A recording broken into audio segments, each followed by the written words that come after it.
Ms. Adams, are you set? Okay, all right.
Good evening, and welcome to the public meeting of the City School District of Albany's Board of Education.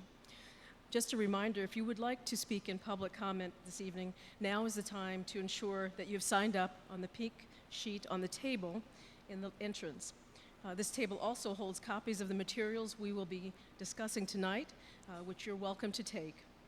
Those documents are also available electronically on Board Docs. The link is easy to find on our webpage at albanyschools.org. I'd also just like to make a note. We have our board members present, 5 of us present, and we have one member, President Ann Savage, who is connected to us remotely, and you can see her lovely visual behind me. We invite you now to stand for the Pledge of Allegiance if you choose. I pledge allegiance to the flag of the United States of America and to the republic for which it stands, one nation, under God, indivisible, with liberty and justice for all.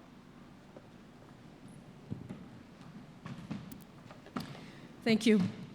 In addition to the Pledge of Allegiance, we always focus our meeting by restating the mission of the City School District of Albany, which is to work in partnership with our diverse community to engage every learner in a robust educational program designed to provide the knowledge and skills necessary for success.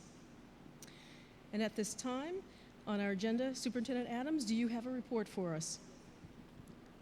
Yes, I do. Thank you so very much, Madam Vice President, members of the board, and President Savage.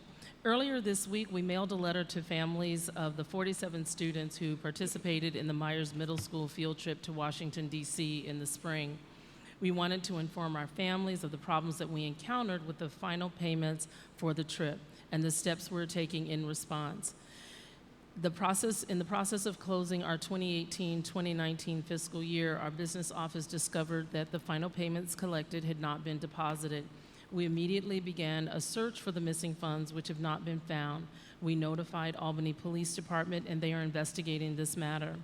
For our families who made their final payment by check, we informed them that the deposit was not made by the district. Those checks have not been cashed by the district, and we urge them to contact their financial institution immediately to see if the check has cleared.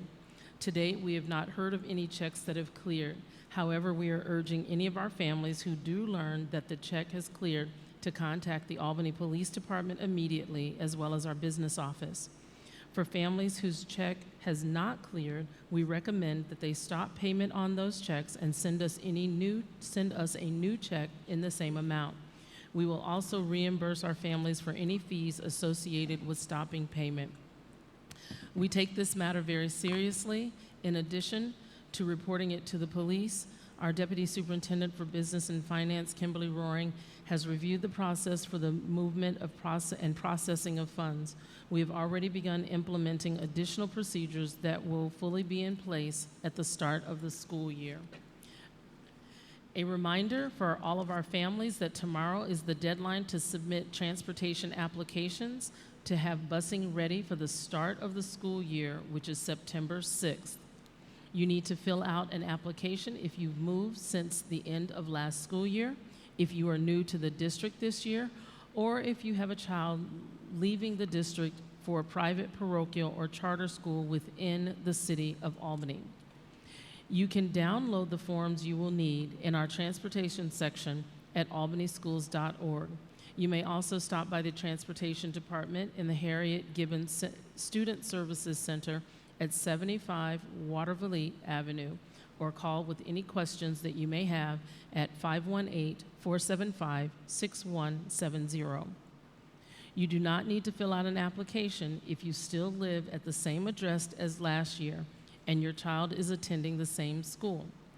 District students moving up from one level to the next, elementary to middle school, or middle school to high school, also do not need to submit an application. Summer Regent exams are coming up next week. Our students will take part in Regents testing on Tuesday and Wednesday. All exams will be administered at Hackett Middle School. You may visit albanyschools.org for a schedule of the exams. We're also looking forward to celebrating our students at Albany High School's summer graduation ceremony on Monday, August 19th. The ceremony will begin at noon at Hackett Middle School. As we get closer to the start of this new school year, I would like to remind our student athletes and their families about the dates of fall sports physicals. We are offering physicals at Albany High's Brooklyn Career and Technical Center on the following days: Monday, August 12th, from 9 a.m. until noon and 4 p.m. to 8 p.m. Tuesday, August 13th, from 9 a.m. until noon, and Tuesday, August 20th, also from 9 a.m. until noon. We will also offer physicals at Myers Middle School on Monday, August 26th, from 2 to 5 p.m. A current physical is mandatory for all students interested in playing on a school team. Students cannot start practice until they have had a physical. Preseason practices for Albany High's fall sports teams begin Monday, August 19th. Modified football practice begins Thursday, August 22nd, and all other modified fall sports begin Monday, August 26th. While we have plenty happening throughout the district this summer, we're also making plans for the start of the school year. Our annual all-staff convocation will be held Tuesday, September 3rd at the Empire State Convention Center. We're also planning for our annual employee recognition celebration at the Palace Theater on Friday, September 6th. Please save the dates for both of these back-to-school events. This concludes the superintendent's report. Thank you. Superintendent, thank you. Let me also say good evening more officially to our community, also to our cabinet and staff, and thank you all for being here tonight. This is the time in our meeting that we set aside to hear from district residents, parents, students, and other members of the public. We welcome your input about the decisions we are making tonight, and also by email, phone, or postal mail. We invite you to stay for the balance of the meeting and to consider coming to our meetings on a regular basis or listening to the recorded meetings if you cannot join us in person. It is always helpful to us when teachers, students, families, and other communities are knowledgeable about the decisions we are facing and share their thoughts with us. While you are making your remarks, keep in mind that by law, information about individual students and specific district staff cannot be shared. Every student and every staff member deserves to know the concerns about them will not be aired in public. Also, keep in mind that the public is not the best place to first alert the district to a concern that you may have. Please share concerns first with relevant staff, such as the teacher or the principal. If you feel the concern is not addressed adequately, you may appeal to the person's supervisor, up the chain of command, if necessary, to the superintendent. Decisions made by the superintendent may be appealed to the board. Finally, please note that the board generally does not respond during the public comment period. We do listen, be assured, and we do make notes. If you need a response, please consider contacting us by email, phone, or postal mail. Now, when I recognize you, please state your name and city of residence. Statements are restricted to a maximum of 3 minutes. Ms. Tabitha Wilson, our board secretary, will give you 1 minute notice and a 10-second notice, and I will notify you if your time has expired.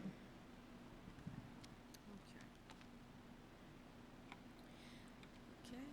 And first up tonight, and I will apologize right off the bat if I mispronounce your name, and I really would appreciate if you would correct me, but let me make sure that I give it a good try here. Haroon Shawir, okay, please come to the table. And following you will be Iman Abu Khaldir. Okay, thank you. Thank you. Good evening. Good evening. Thank you so much for having us here. The last time I spoke in front of the board was about 2 years ago. It was regarding the Eid holiday. Today, I again represent myself as a Muslim parent. I have 3 kids currently enrolled to go to Eagle Point Elementary School. They're doing a great job over there. But I intend to send them to An-Noor Islamic School for the upcoming year, where I have sent the registration paperwork. Also, I represent the Albany Masjid as-Salam, which is on 268 Central Avenue. On any Friday, we have over 1,000 people coming for worship, even though it's a work day. And on this Sunday is our Eid holiday at Albany Capitol Center. We're expecting more than about 5,000 people to show up. So the population of the Muslim community in Albany has risen significantly over the years. We have a lot of refugees from Syria, from Afghanistan, from Iraq, from other countries, as you're aware of, a lot of people from Yemen. The reason I'm here tonight is we are here to beg for help. We are here to plead, not to dictate. We have only one Islamic school in the Capital District, which is An-Noor Islamic School. It's located in Colony off of Central Avenue on Lansing Road. Please let me assure you, I have gone through all the New York State website. I have gone through New York State education law, Title V, Taxation and Financial Administration, Article 73, Part 3, Section 3635, which talks about transportation. I know it does not specifically state that city school districts are required to provide transportation. But unfortunately, we have a not-for-profit school, and it's already it's into a position where parents cannot afford to send their kids at the first place. We have 23 kids which are registered from the Albany, city of Albany, which are resident, and would like to, which are going to school, but we have more who have expressed an interest. And I looked at the census information. It costs New York about $22,366 per child to educate them in a school year, which is much above the nation's average, which is close to $12,000. We're not asking, all we're asking for is transportation, that the city school district of Albany somehow come up with a way where maybe we can provide transportation to these kids. More than 12 or 13 of these kids are refugees. They are going to school at An-Noor free of charge. So the only thing they really need to succeed is transportation. We have knocked on all the doors which are out there. We have went to the Water Relief building. We have heard the same answer over and over, and we are aware of the law. But I think in the law, I constantly read the word that you guys have some sort of discretion. If you don't, please let us know what to do. Should we go to Miss Mary Elia's office, the New York State Commissioner of Education? Should we knock her door? We want to know what we can do to make this work. We have exhausted everything on our end, but finally are just waiting to hear something from your side.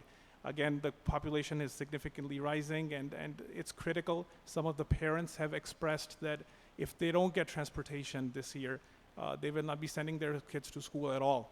Some of them come from a very conservative background, and they feel only comfortable that their kids or their daughters attend a school with an Islamic environment that An-Nur offers. And they have expressed that they would not be, and currently the bus service was being sponsored by a place, and they're hoping to not do that going forward maybe. Thank you so much. Thank you very much. Iman Abdul Kadir.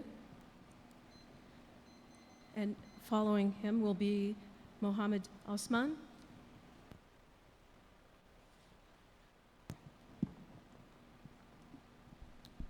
My name is Imam Abdul Kadir Elmi. I am the Imam of the mosque at Central Avenue. I've been there for 14 years, the Imam.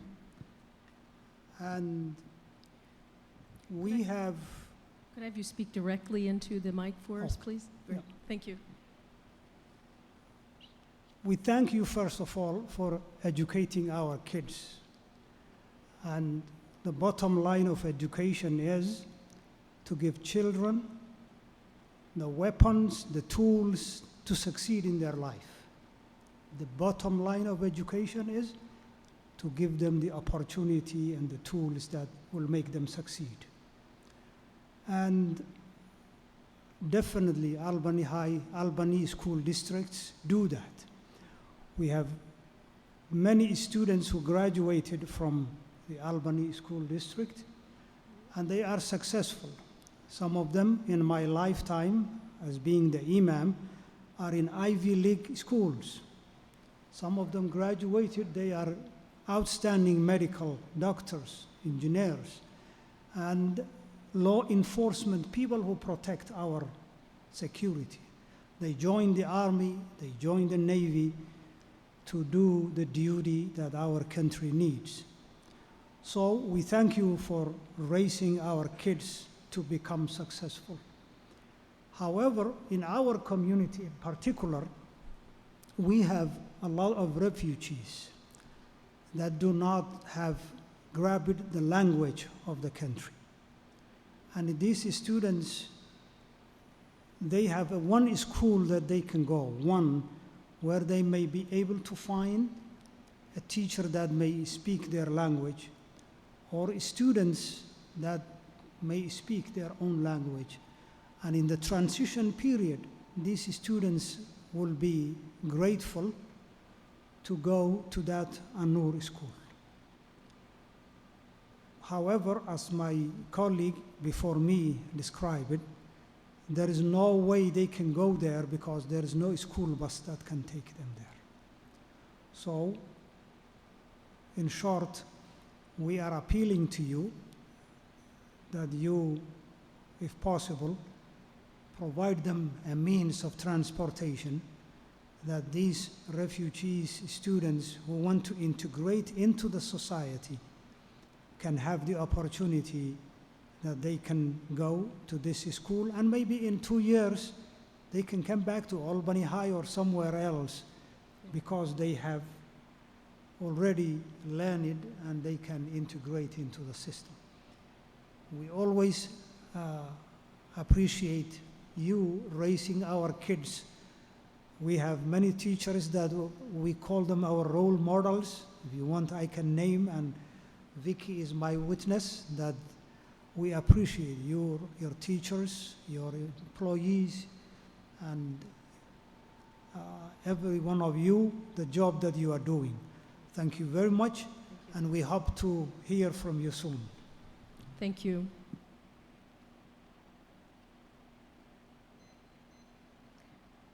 Mr. Osman, and after him, please, Mr. Abdul Sattar.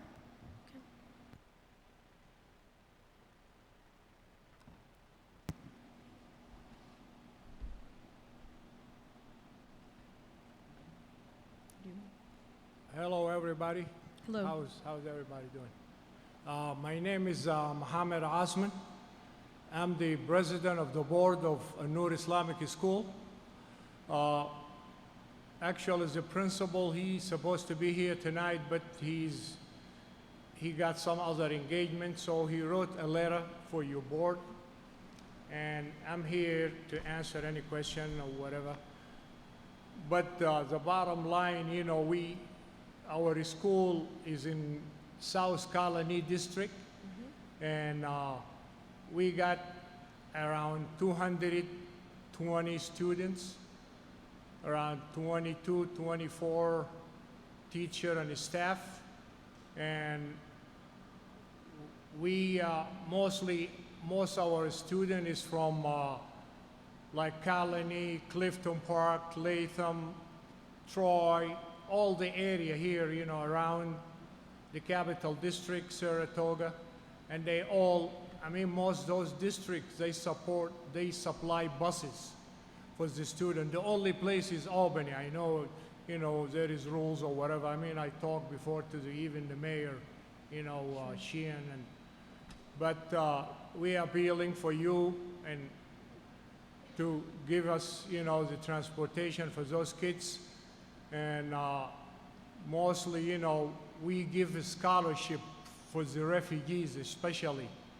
We give almost like 30 or 40 every year, free of charge.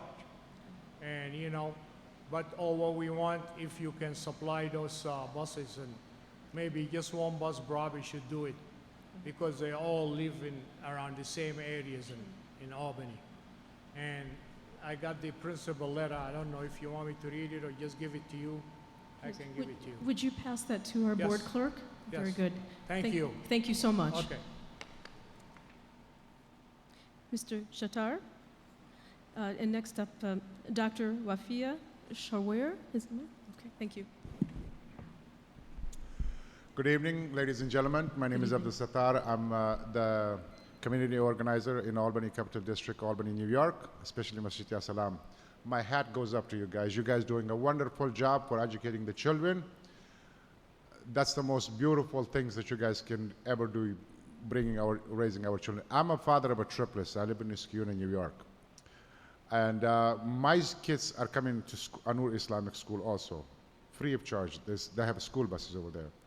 The problem that we have here, just the only one place that we have problem is Albany.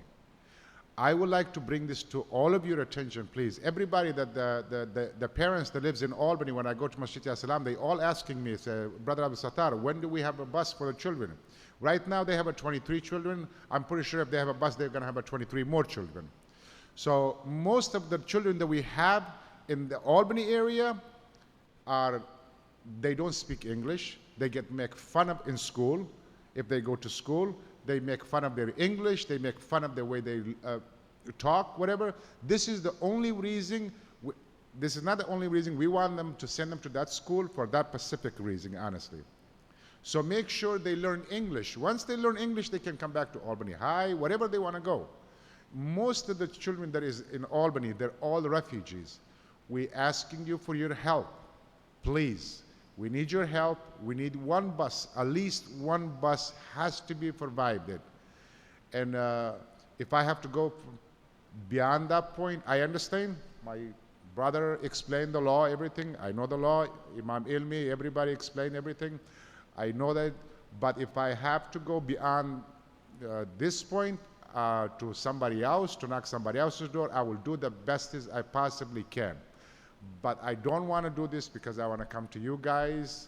Please help those refugees. There is most of them are refugees in the Albany. Help them up, give them bus. Maybe for 1 year or 2 years they go to Anur Islamic School. Anur Islamic School does not charge them any money, so they can at least learn English. Once they learn English, they can come back to Albany High, wherever they want to go. It's their choice. I would like to thank all of you for your timing. Appreciate it very much. Thank you for the hard work you guys do. Seriously, you guys have a great responsibility in your hand. Thank you. Thank you very much. Dr. Shawir? Yes. Followed next will be Mirwas Alukuzi. No? He's not available. Good evening. Good evening. My name is Wafia Server. I'm one of the primary care physicians working for St. Mary's in Amsterdam. And I was here about 2 years ago presenting a different request. At that time, I was completely in a different situation, thinking because we were 3 of us who came in with a request for Eid holiday. And seeing that only 3 people we got heard, initially in the presentation, you mentioned that you hear every comment, every voice, and I'm a witness to that. Thank you very much. So initially when I presented my request, it was something already discussed, so I'll just give you a different aspect of the problem. So you already understand that we have a growing population of just the refugees, but I'll give you a different perspective, saying how these kids, according to their voice in school, what are their needs, and how it's being met right now, and how we can, as a community, help to support this. So you understand these kids are coming from places with war in the area. They have seen something that our kids over here don't see. And some of these kids deal with a problem with post-traumatic stress disorder, depression, anxiety. And the problem is with the barrier of the language, these voices don't get heard.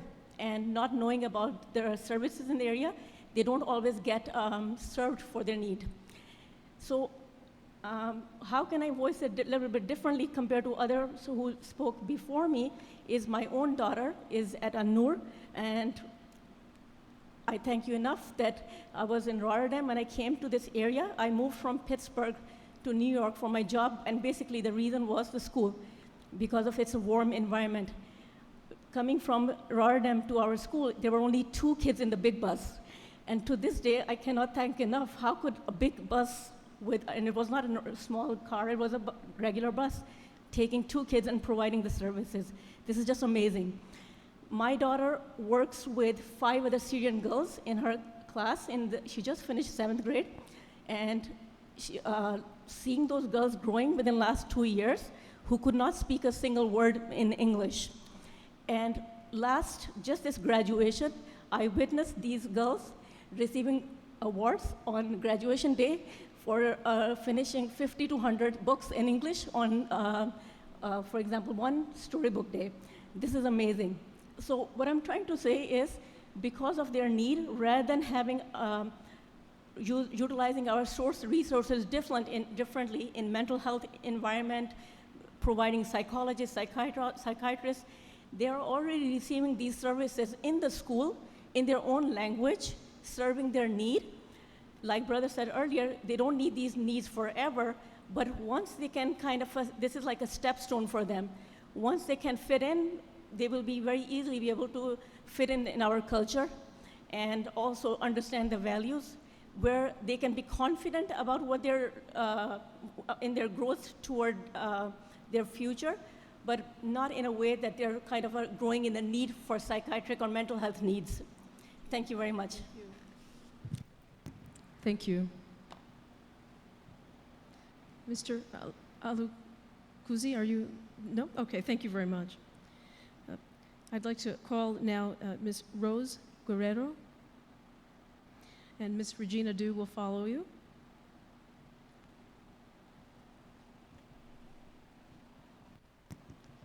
Good evening. Good evening. Thanks for this time. I'm here for 2 reasons. One, Manuel Guerrero, and the other reason, Violet Guerrero. They're my 2 grandchildren.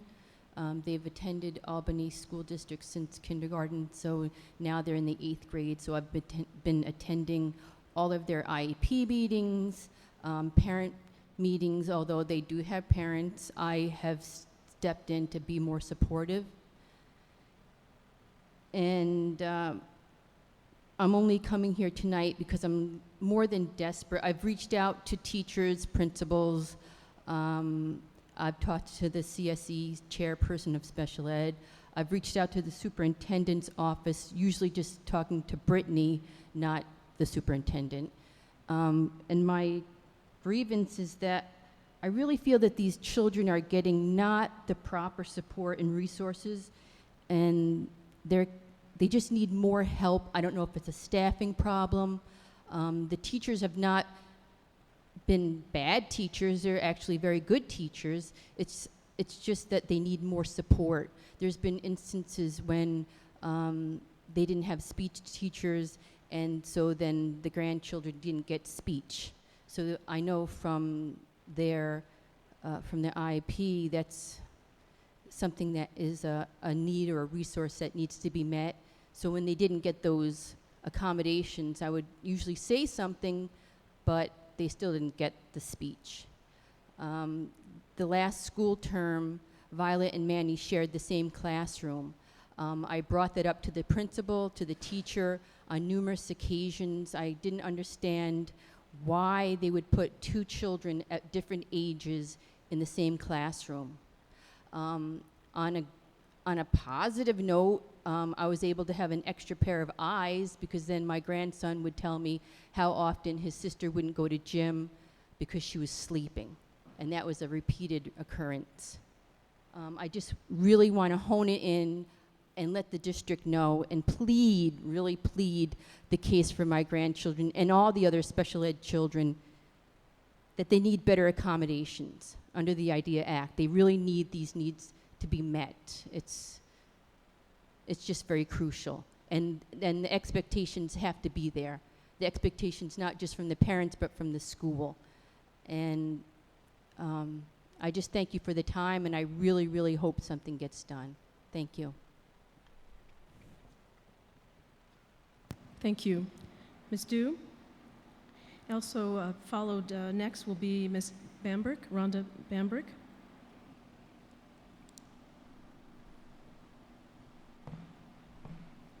Good evening. My name's Regina Dew. I'm a resident of North Albany. I live on Jennings Drive, just above the YMCA, and I've lived there since the inception of the Hope 6 project. Those funds funded the YMCA in the pool to help support our community. We're a part of Albany Housing Authority, and we're low-income people with many children. And I've been a member of a swim group of senior citizens that meet at the Y 4 times a week at 10 o'clock in the morning. And I also go to sometimes to the 8 o'clock Saturday class, and there's also a 6:15 class of swimming people.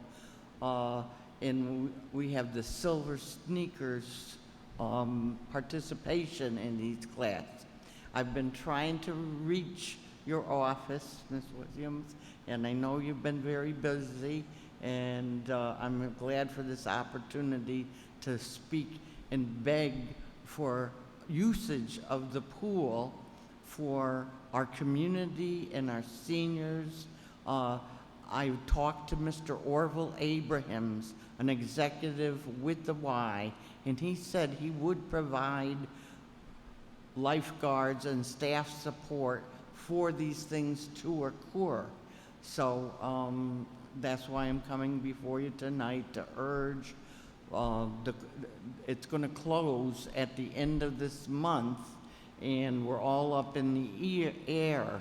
I've heard rumors that we're going to have that pool at 4 o'clock for our 10 o'clock swim class, and our very wonderful teacher would like to do that for us because it's helping us stay alive. You know, for me in particular, it's helping me stay alive. It's a very important resource for the community, and that whole Y facility is a very important resource for our community, for the young people and all kinds of people. So I hope you can be working with us and the Y to keep this open. Thank you very, very much. Thank you. Ms. Bambrick? Okay. Thank you very much. Ms. Brown. I want to make sure that I get this correct. Last name, it looks like it's Potler. Did I get that right? You're okay.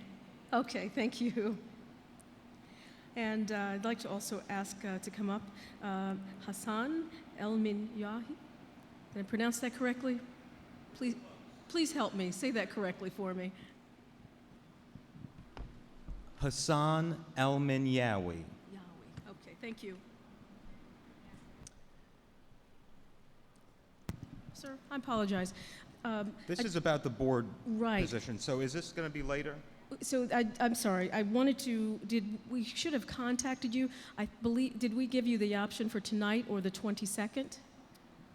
Truthfully, I'm not sure.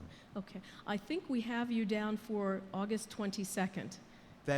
Is that okay? That's totally fine. I mean, I could give my comments now, or I could give them then, whatever the board prefers. I'm sorry?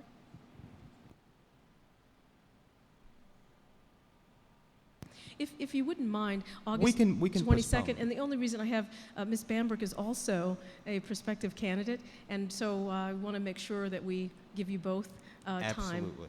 Okay, Absolutely. thank you. Thank Please, Oh, then I'm we'll going to stick follow around. up with you. I'm enjoying this. Thank you very much. Please stay. Thank you. All right.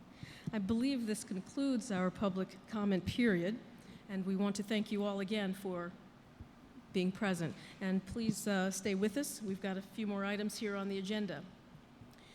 We move now to routine consent. Excuse me, I'm sorry, let me back up one second.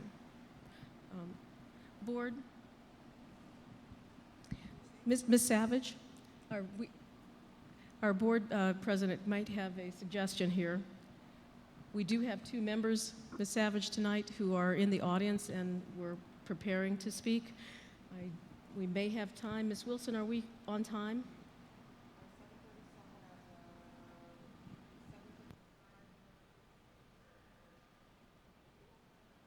Okay, so Ms. Bambrick and Mr. Hassan El-Menyahi? El-Menyahi? Okay, thank you very much. If you wouldn't mind, we will add you to the list to speak tonight. No, but you're here. We can accommodate that, okay? So bear with me just one second. We'll have our presentations on after the routine consent. Thank you. Thank you, President Savage. So we're going to move now to routine consent.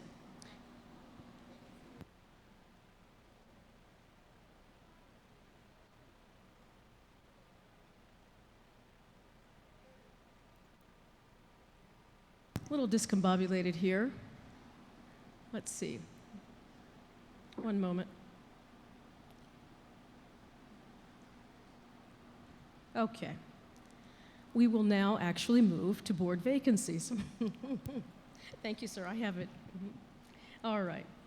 As most of you know, 8 community members have expressed interest in serving out the remaining term on the City School District of Albany's Board of Education, which was created by Jennifer Lang's recent resignation. The letters of intent and resumes are available for viewing on the district's webpage. We invite you to take a peek. We have received letters of interest from Ms. Rhonda Bambrick, Hassan El-Menyahi, Marina Marku O'Malley, Alicia Purdy, Bruce Roeder, Aaron Moore, Dana Brown, and Victor Kane. Tonight we will hear from now 5 of you. All candidates have an opportunity to make a presentation for up to 3 minutes tonight. The remaining will present on August 22nd. That meeting will take place at the Arbor Hill Elementary School, which is located at 1 Arbor Drive in Albany, beginning at 7 p.m. So again, that's August 22nd, Arbor Hill Elementary School, 1 Arbor Drive at 7 p.m. So I'd like to first call up, please, Mr. Aaron Moore, if you wouldn't mind come forward. Ms. Brown, you will follow.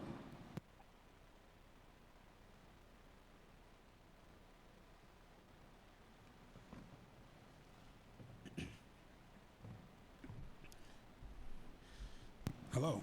Hello, thank you. Thank you. Thank you so much for listening and hearing from me tonight. So like we said, my name is Aaron Moore, and I have interest of joining the board.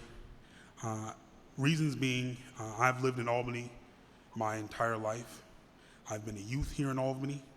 I've been a young adult here in Albany, and I am a young professional here in Albany. Most of my work has been connected to the creative arts here in Albany, my connections, relationships, students that I work with have all been a part of Albany and all have been through the Creative Outlet. I have seen the major and passionate impact that my work has had on the youth of Albany. And through that, though this was not my original plan or intention, I have fell in love with that passion. I have fell in love with that aha moment, I like to call them, when working with the youth. I'm a professional actor here in the community. I also teach acting classes, and I've worked with several organizations, non-for-profits, and other community entities working with the youth of Albany. And like I said before, doing that good work has created and put me on a path with using my skills, using my experiences to connect with, to connect and to work and to find passion in working with the youth of Albany. In every aspect that I have, that I just mentioned, I look for working with the students that need that extra push, that need that extra challenge, that feel that life or certain circumstances of life has brought them away from the mission, brought them away from their own life goals. I feel being on this board will help me continue that passion. I really appreciate what the school district does for the youth of Albany. And if allowed to be in that, to fill this position, not only would I work as much as I can to further the goals, but also use my own experiences to help grow and expand, and also continue my work and continue the work with the City of Albany, with the School District of Albany, the next term as well. Thank you so much. Thank you. Appreciate that. Mrs. Dana Brown.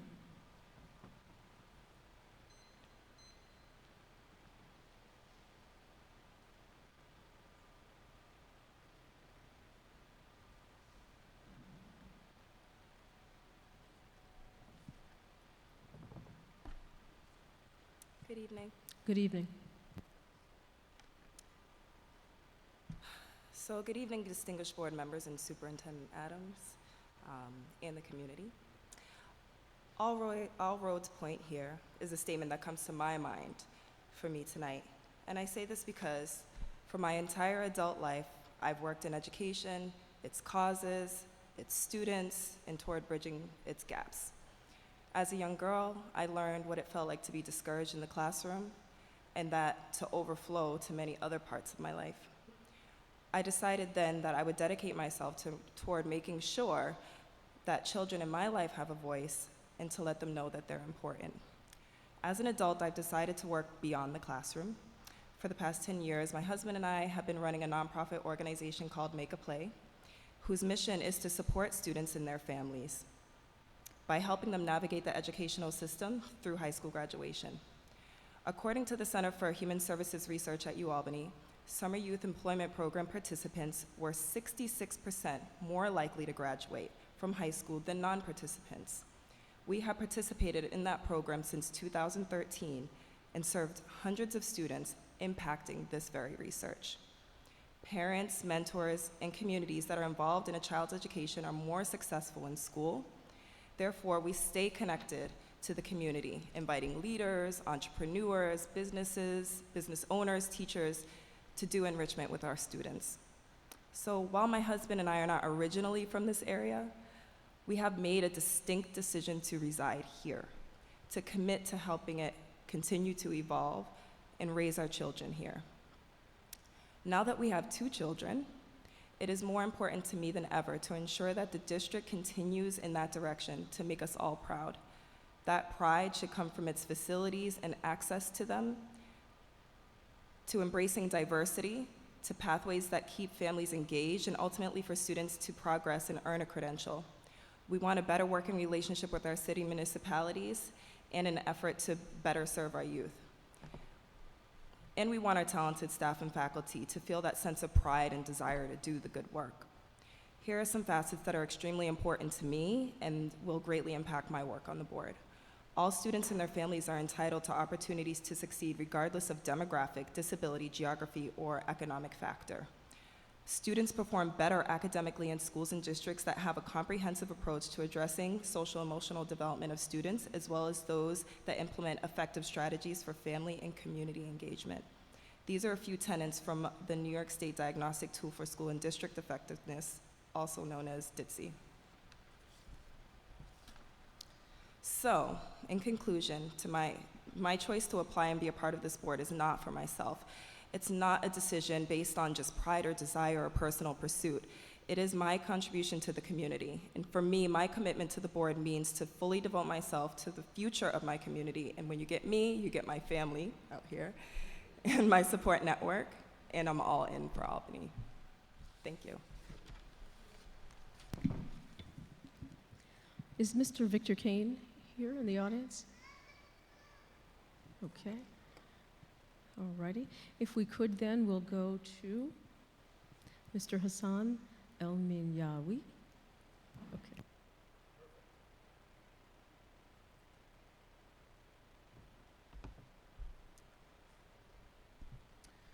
I'd like to thank the board for, one, seeing me today and hearing me out, and two, for your tireless efforts in making this city a better place.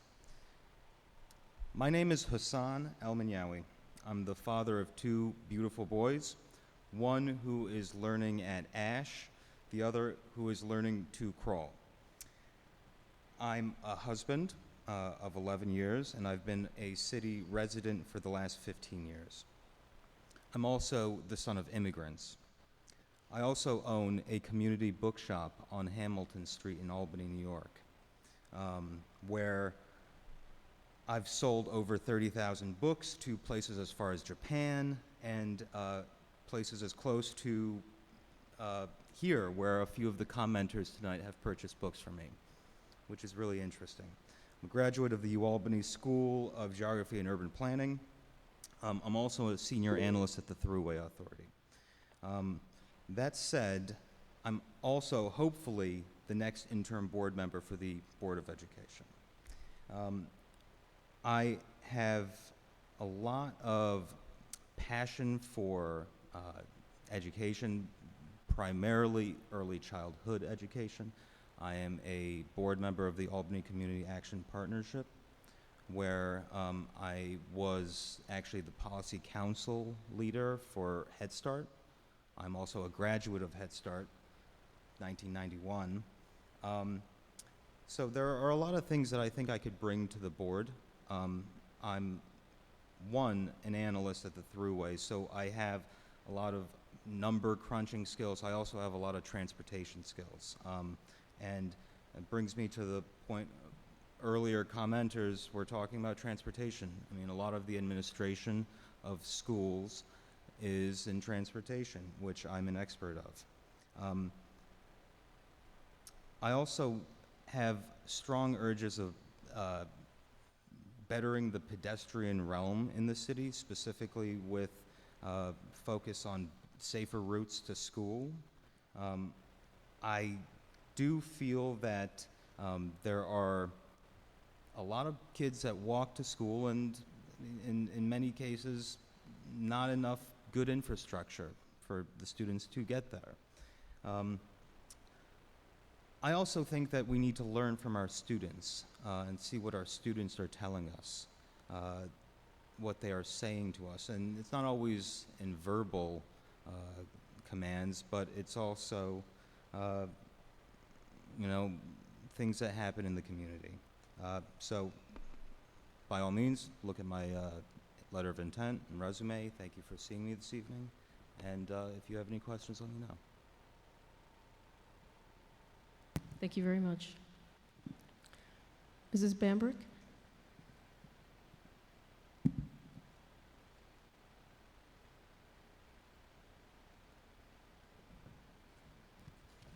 Good evening. Thank you for your time here.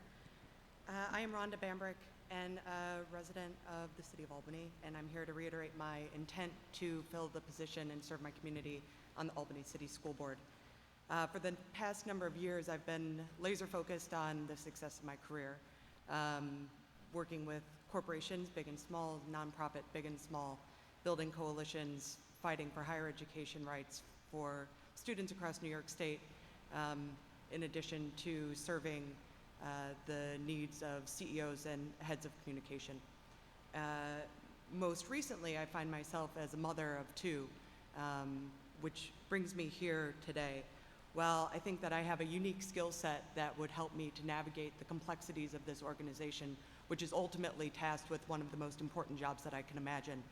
Being a mother is probably the second most that I can imagine for myself. And so, as I have a child entering first grade here at Montessori Magnet, and a child with special needs entering as a freshman at Albany High, it is critical, in my opinion, to do well by the success of their education, but not just theirs, but also the entire city, all of our children. I would imagine that many of you are parents and have kids in these schools as well. And so to help them get the best foot forward that they can, to find success as they go through their future and through the school system here in Albany, it is my intent to fill this position and to do the best that I can. Thank you for your time. Thank you very much. That's great. We're right on time. Thank you all. Prospective board candidates, wanted to just thank you very much for coming out this evening. Appreciate your patience, Ms. Bambrick and Mr. El-Minyawi. And ask the public to please go online to review those resumes and letters of interest, and hear, you can hear your voice. Let us hear your voice on that. We will have another several candidates who will present on August 22nd. Okay. And one moment, please.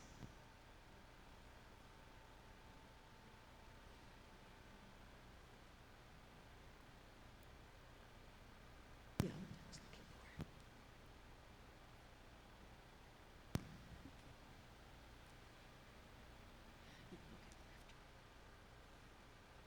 Okay. Thank you very much.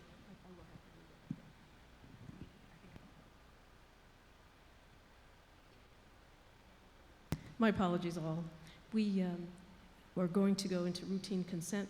I wanted to, board ask if we could amend routine consent to add the resolution concerning the indemnification agreement between the City School District of Albany and Leet Cybersecurity dated August 8th, and the confidentiality and non-disclosure and certification of data destruction agreement between the City School District of Albany, Leet Cybersecurity, and the New York State United Teachers, dated August 8th, 2019.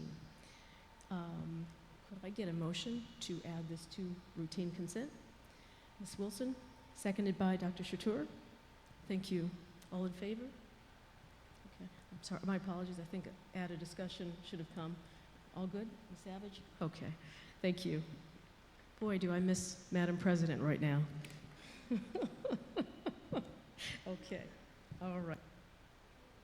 We have all of our items now for routine consent. I'd like to,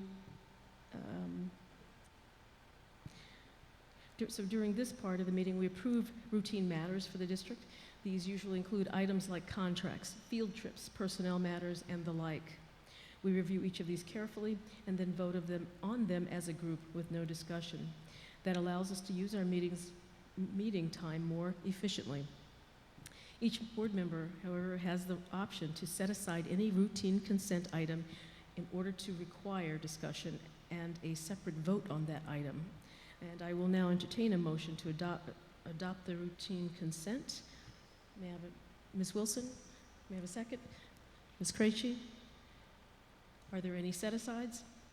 Yes, let me start with Dr. Chatur. Would you tell me what your set-asides are, please? I'd like to set aside item 15, which is extra classroom donation letter, and 17, And which is the all language translations. language translation. Okay. At 17, the language translation. Okay, Ms. Adams, I'm going to look. She says that's number 16. Well, I have 17 here, all language translations. Do I, Ms. Savage? I'd like to set aside number 7, which is the budget transfers over $10,000. Great, thank you. Ms. Alexander Mann, did I see your hand? Okay, thank you.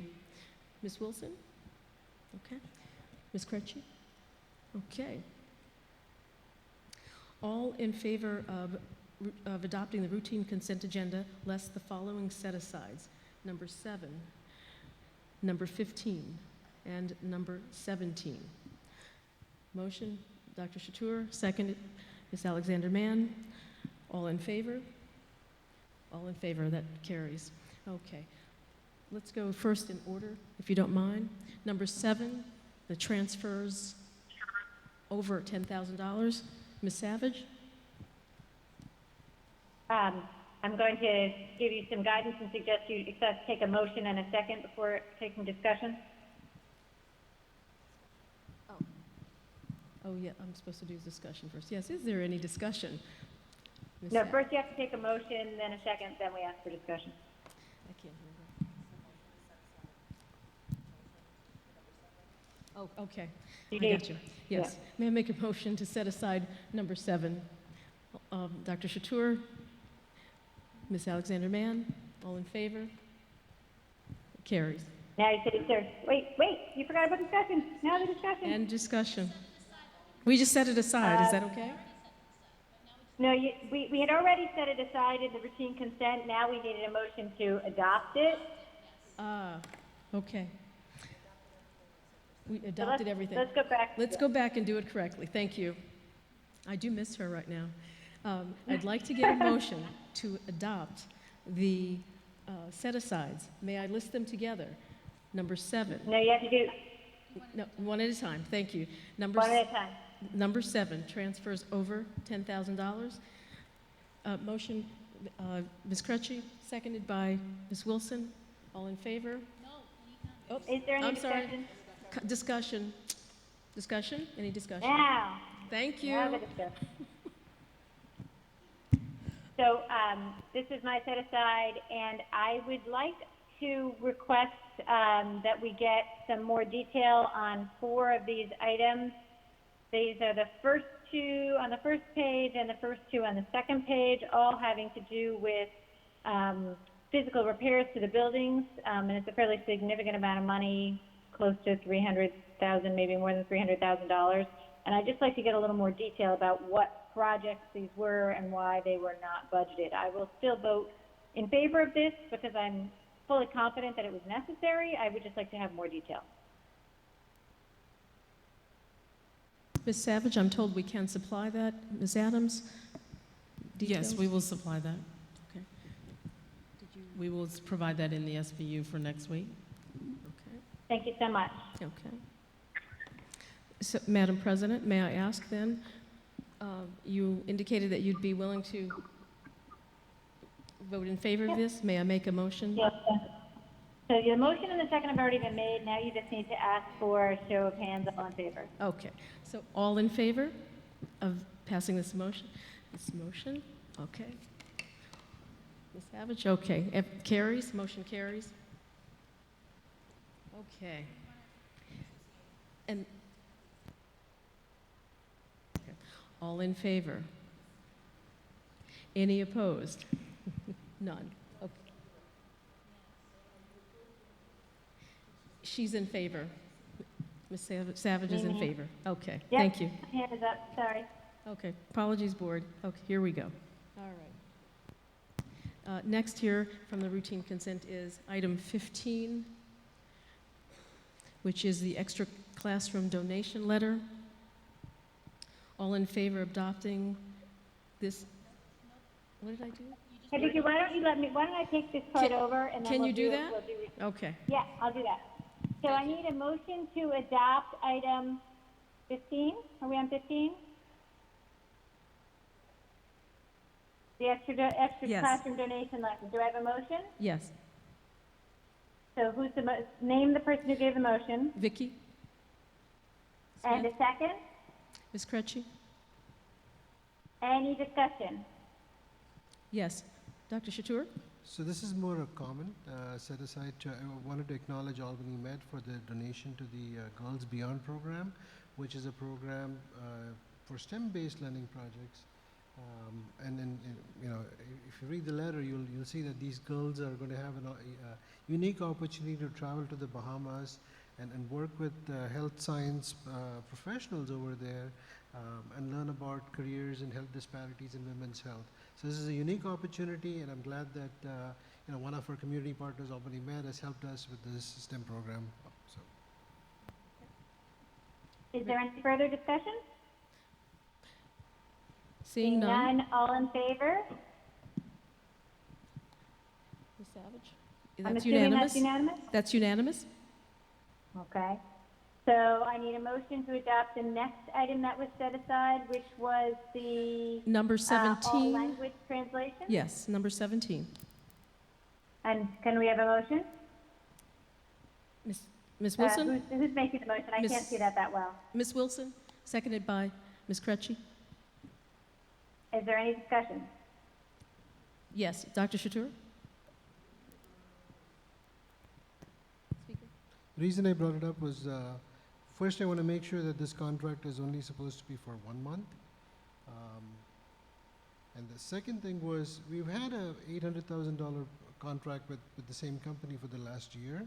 So what I would like to see going forward from this company is some sort of metrics in terms of like number of translations provided, number of languages translated, and a better so that we can get a better estimate of what our needs have been for the past year, so that going forward when we budget, we know what our real needs are, or if you put out an RFE, what do we need these companies to do?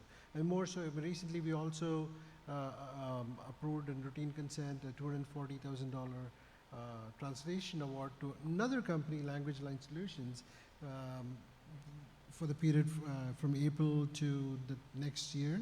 Again, I'd like to see how whether these complement, or compete with each other.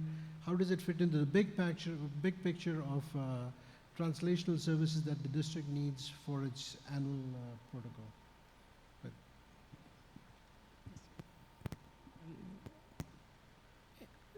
Good evening. Okay, thank you.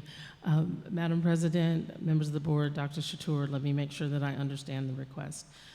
You are looking for, moving forward, the number of languages that we serve, and then a comparison of services district-wide with regard to the translation services that we provide? I mean, just better metrics in terms of usage. What is it that we ask these companies to do? How many students are being served? I mean, we have so many languages. Which languages are more utilized than others? So we have better needs assessment. Okay. And Ms. Leffler, did you have a comment?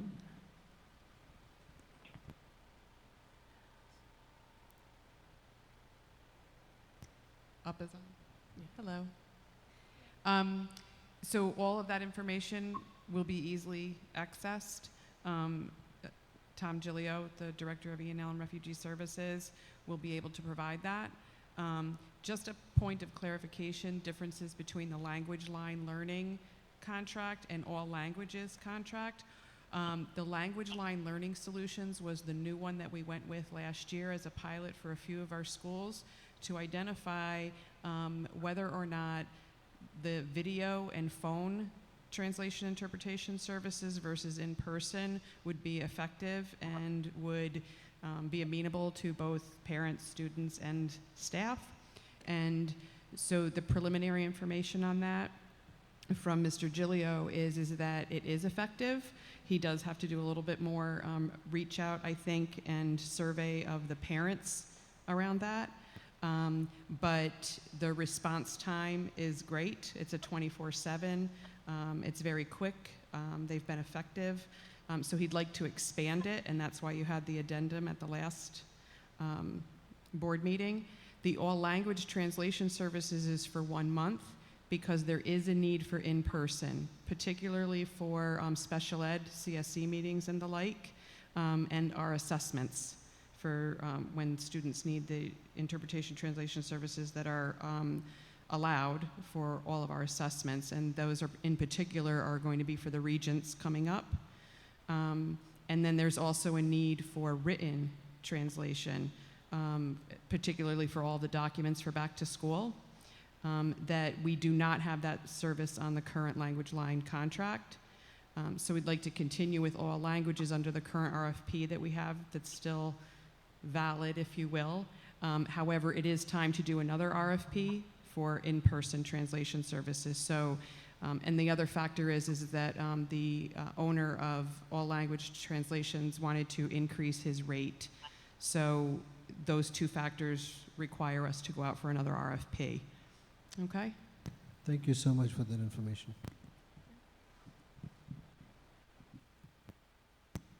We're all set there? Madam President? Thank you. I think that's the end of routine consent, right? Yes, So we ma'am. just need to take all in favor of adopting that contract? That is unanimous? And on we go. Okay, thank you. You're welcome. Okay, next up we have Dr. Chatur. This is an action item, correct? Okay, so we're going to now take action on policy, and that policy is number 2160, School District Officer and Employee Code of Conduct. As is of our normal practice, this item was made available for public review and discussed at length at our last board meeting. We will tonight, and it is also our normal practice that, yeah, go ahead, I'm sorry.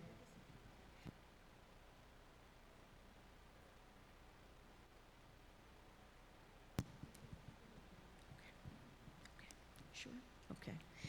My apologies. It is our practice to make each action item available, and we've done that, and then adopt the item at the following meeting, and that is tonight. And I'd like to have Dr. Chatur speak on that. I mean, we briefly discussed this policy in the last meeting. Really, I mean, this policy is, again, going with one of those, what we've been doing all along for the last 6 to 8 months, is trying to change wording to match more of the NISBA standard policy. And there was also the Dear District Code of Ethics, which we also added to board members in addition to other staff. So we didn't have any questions, I thought, but if there are any questions, I'll... Okay. May I have a motion to adopt policy 2160? Ms. Krejci, seconded by Ms. Wilson. Is there any discussion? I see no discussion. Ms. Savage, okay. All in favor of adopting this policy 2160? That is unanimous. Okay, and the motion carries. Thank you, Dr. Chatur. Superintendent Adams. Well, good evening, and thank you so very much. And during routine consent, we were very, very happy to announce that at Edmond O'Neill, we had an opening for principal. We conducted our process, our interview process, through a site-based panel and cabinet board member interviews. And we are happy to announce that Mr. Burnsley is here tonight. If you will please stand. He is now the new principal of Edmond J. O'Neill Middle School of Excellence.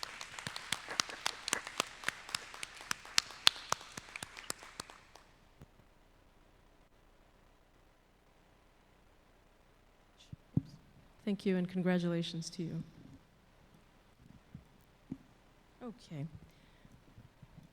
Superintendent Adams, I believe we have up next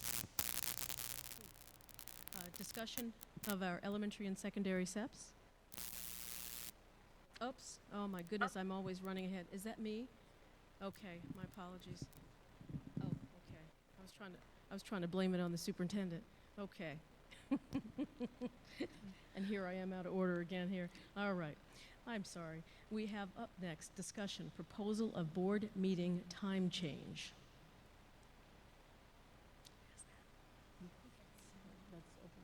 Okay, board members? At this time, part of the discussion has been that Due to the time of our board meetings, we wanted to make sure that the public still had an opportunity to get here in a timely manner so that we could discuss the items clearly and make sure that we still have representation of our families and community members who wish to attend the board meetings. Looking at the time of when we conduct executive session, we are usually done approximately by 6:30, and so we were looking at proposing that the time be moved up to 6:30 for our board meeting to begin. And at this time, I will ask President Savage for additional comments if needed.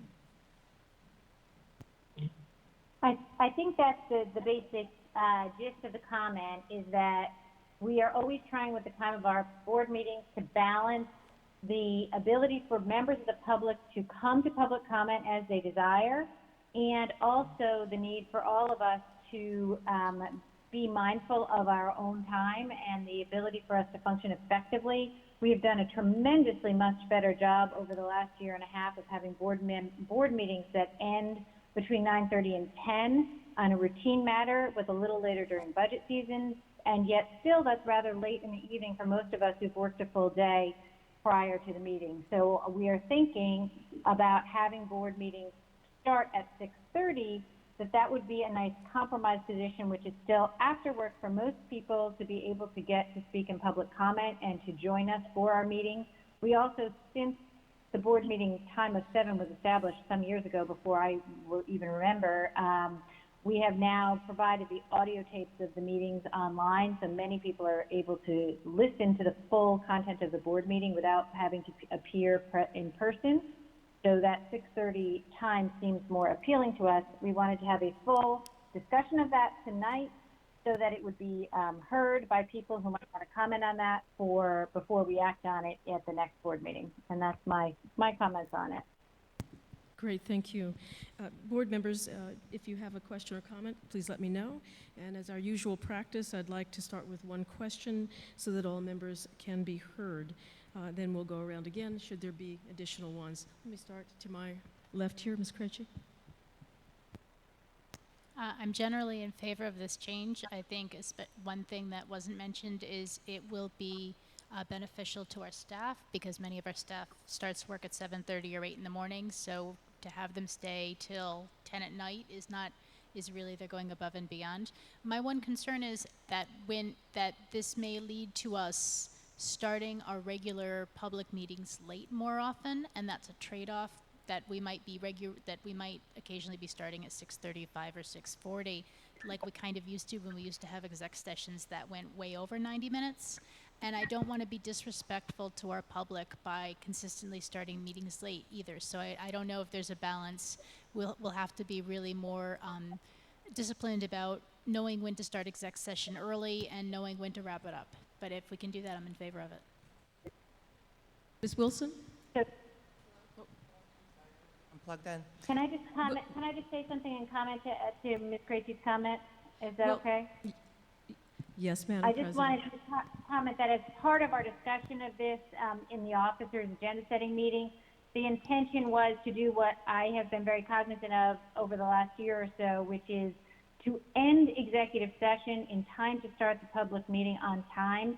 And if that requires us to have a second executive session after the public meeting, we can always do that. So I don't believe that we would have to make the trade-off that you described, except in very rare occasions. We should be able to end exec, even if we can't complete all of our actions. Most of those could carry over and be a second exec after the business meeting. Thank you, Madam President, for that clarification, and I think I see heads nodding that many were thinking the same. Thank Yes, you. actually. Ms. Wilson. Thank you so much. That was 50% of my statement. And Yes, ma'am. We go back into Oh, exec. sorry, Tabitha, I didn't mean to cut you off. It's okay. And I think I'm totally in favor. Well, I've been mulling over this also, and I think anything that promotes people being able to attend, I think will promote people's understanding of our process and will promote people participating in that process. So I feel that's positive. I do want to look at our neighboring districts, what they do also. I have like a general understanding of what days Schenectady meets, for example, but I don't know the time and the different factors and things of that nature also.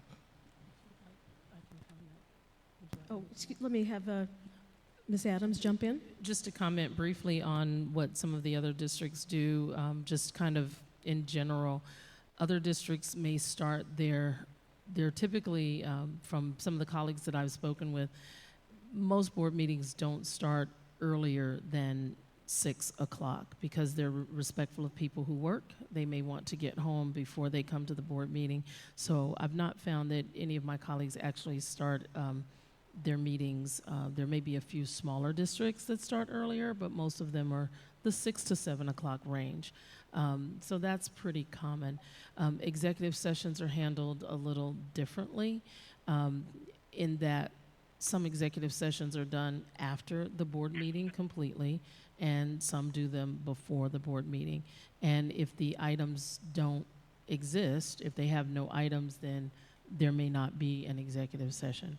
So, and I'm only speaking in terms of what some of my superintendent colleagues have said about how their boards conduct their meetings.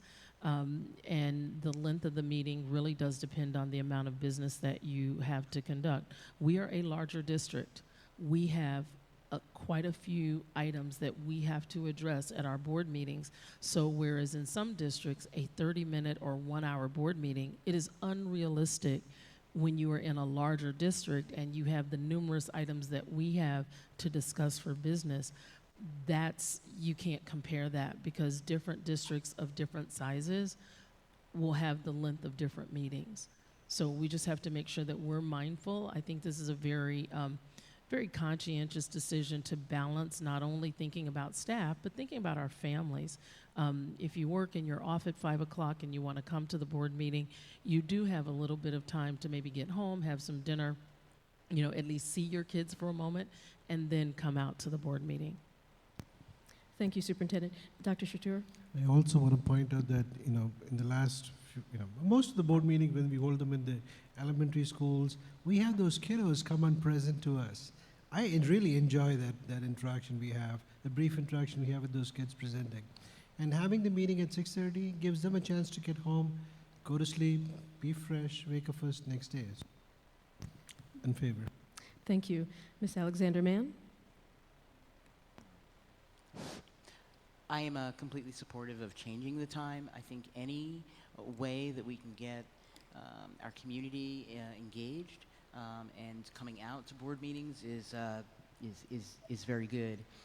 And I would also say, and I know it's not what we're talking about right now, but I think we should consider videotaping as well as another form of engagement. So. Great. Thank you. Do you have additional questions? I'm sorry, that's all right. Ms. Qureshi, additional questions for you? No, I'm good, thanks. Okay. Ms. Wilson? Dr. Shatur? Ms. Alexander-Mann? And Ms. Savage said she was good. Thank you. Okay, so this will be an action item at our next meeting. Okay. Superintendent, thank you. You're up. Thank you. At this time, I'd like to welcome Dr. Wilson Turner to the podium to talk to us about our SEP plans and the overview for the 2019-2020 school year.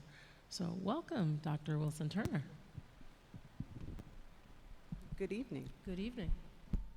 So I'm calling this SEP presentation part 2 because at our last meeting we gave you an overview of the entire SEP process, the changes that we have experienced this year, and delved deeply into the Myers School Comprehensive Education Plan because that is the one that has to be approved by the Board of Education and submitted to the New York State Education Department. I provided a brief cover memo to explain to you which schools, based on their identification status, are required to complete a school comprehensive education plan, which schools are required to have that plan approved by the Board of Education, and which schools is just a requirement from the district to complete those plans.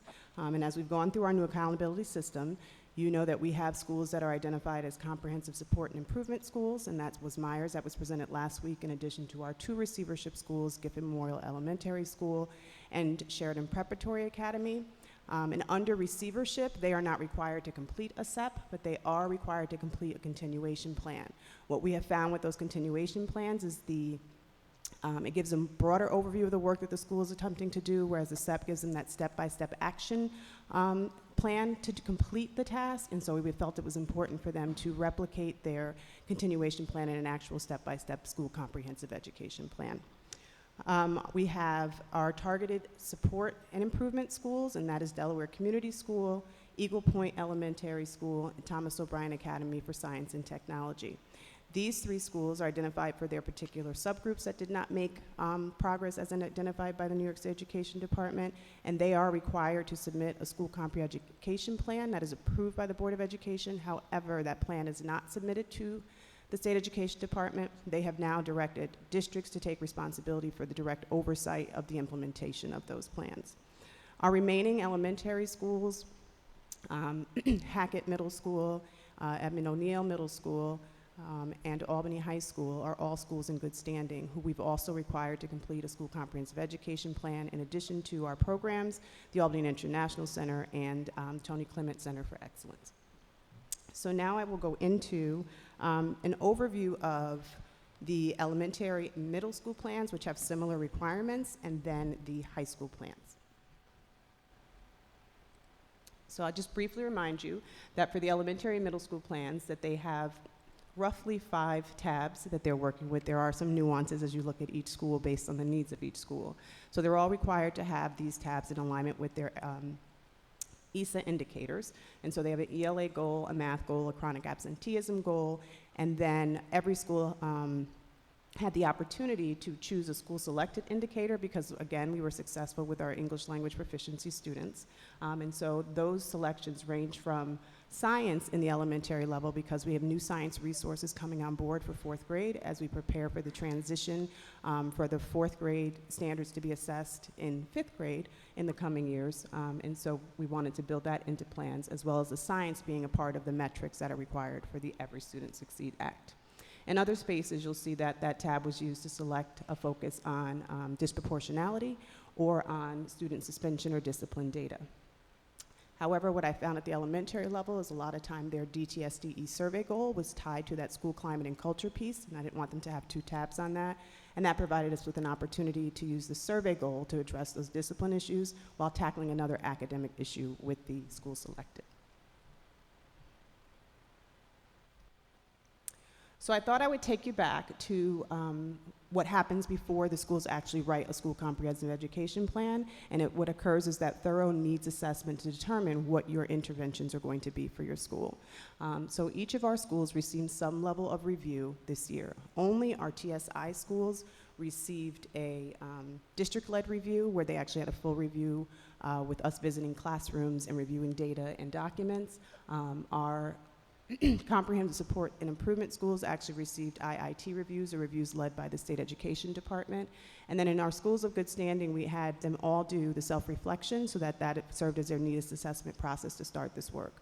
All of those processes include a deep look at the data available to the school at that time, and typically those are occurring in the month of between January and March, and it allows for a wonderful opportunity for schools to do mid-course corrections, not just waiting till June to begin to rewrite their SEPs. So in those needs assessments, we identified some clear trends that then played forward into their school comprehensive education plans. What we found, particularly at the elementary level, was that when we went into classrooms, we did not, and when we were in buildings, discipline was not evident as a barrier for learning. And I want to clarify what I mean by that. It was not seen as the reason why our students could not be successful. Right? There wasn't so much going on that students weren't able to learn and access information. However, the feeling of the building and what's reflected in school surveys is that discipline is still a sincere concern for buildings, particularly when it comes to our students who are identified as Tier 2 and Tier 3 and who have had persistent behavior issues over time. And so as you'll look through the plans, what you should have noticed is a trend where every building is trying to address strengthening their Tier 2 and Tier 3 interventions, identifying what works, what doesn't work, and why it doesn't work, so that we begin to move more students out of those Tier 2 and 3 designations and to be more successful with our Tier 1. Student voice was a trend. We went into the classrooms that we did go into. We noticed that, again, that locus of control still remained with the teacher more so than with the student. And as a result, students don't have that opportunity to demonstrate their mastery of the standards, their understanding of the work that's being asked of them. And so we looked a lot at student voice, in particular as it relates to the work that we're doing around culturally responsive education. If students do not have a voice in their learning, they don't have a connection to their learning, and so it became a central factor of how we naturally embed CRE into our efforts. A linchpin, I think that I'll say multiple times as I go through this process, was the finding around a lack of intentional, targeted instruction, targeted at the true rigor of the standard. And so what we found was teachers planned and they relied upon the resources that they had in front of them, but they didn't necessarily have that depth of understanding of how to truly get students to perform at the level of the standard that was being asked. And so you'll see over and over and over again throughout the school comprehensive education plans this need to really unpack the learning standards with teachers so they understand what students are expected to do at each grade level and the grade level that came before it and the grade level that's coming after it, so that they're going deeply into the standards in an intentional way. We found that math RTI was a sincere gap at the elementary level. We've built the time into the schedule. We have the requirement that teachers do it, but without a human resource that comes in and does the RTI for the teachers, teachers were struggling with what to do with that actual time. And so we found that as an area of need, and then as a result, it played forward in the school comprehensive education plans. And you know, data is always a trend for us, but I'm really proud to say that we're getting much, much, much better with our use of data. So what we saw this year is that principals were beginning to have more individual conversations with teachers about their particular data to help them get to that understanding. And many were trying to move to a place where they were looking at their grade level data and then beginning to look at the data of the building very publicly, so that, you know, teachers' names weren't going up, but third grade Class A was going up, and people could look and see that Class A's results were very different than Class C's result, and know that they need to make that adjustment. In addition, I think that what also influenced what you see in the school comprehensive education plans are the embedded professional development that we've done this year that focused on our curriculum resources, improving our intervention strategies, and again, how we use data to help them begin to structure their RTI time differently. A small segment of our staff went to a national standards conference that really has influenced the work of these plans, again, tied to that instructional rigor. And we have a portion of our staff who's participating in AVID, so you'll see some of those strategies show up as well. And so as I alluded to, you probably felt like you were reading some of the same things over and over again, which I actually really like to see in my SEPs. Around what you saw in the ELA tabs and the math tabs. I really tried to bring home to the elementary principals in particular that the things that we put in our school comprehensive education plans fall on one person.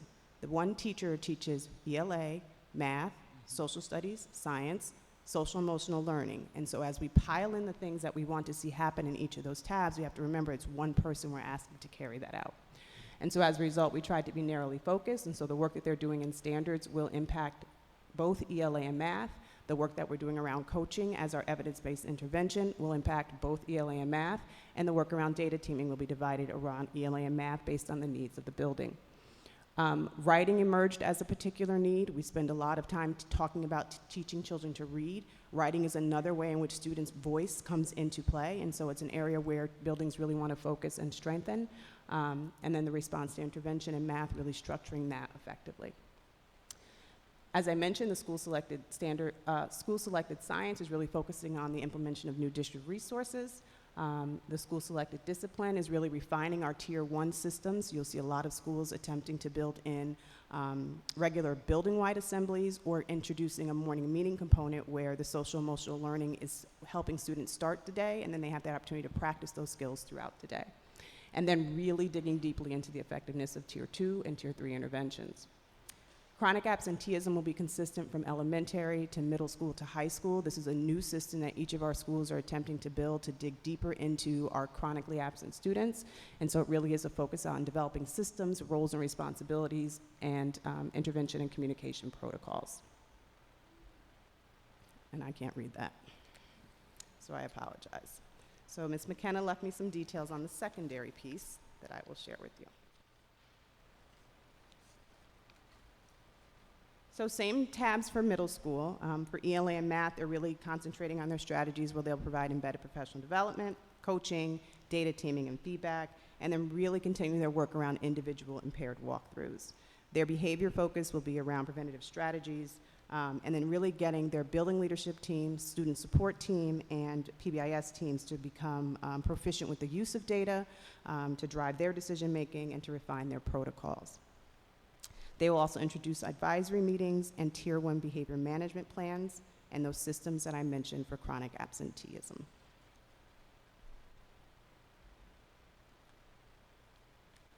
So the high school indicators are slightly different in terms of what their metrics are. So they have a goal for graduation rate, ELA, and math, and then the chronic absenteeism is the same.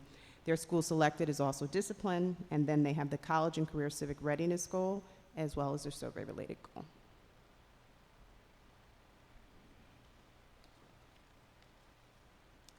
So very similar to the middle school, you'll have the coaching, data teaming, and feedback cycles and the individual impaired walkthroughs. But particular to the graduation rate, they will be focusing on the senior progress monitoring, that work that they've done for the last few years, resulting in their increased graduation rates. Again, the preventative strategies and establishment of protocols for social emotional learning, and the establishment of systems to monitor for and establish our processes for chronic absenteeism. And so that is the overview of the SEPs K through 8, and we will take questions now. Sure. Thank you, Dr. Wilson-Turner.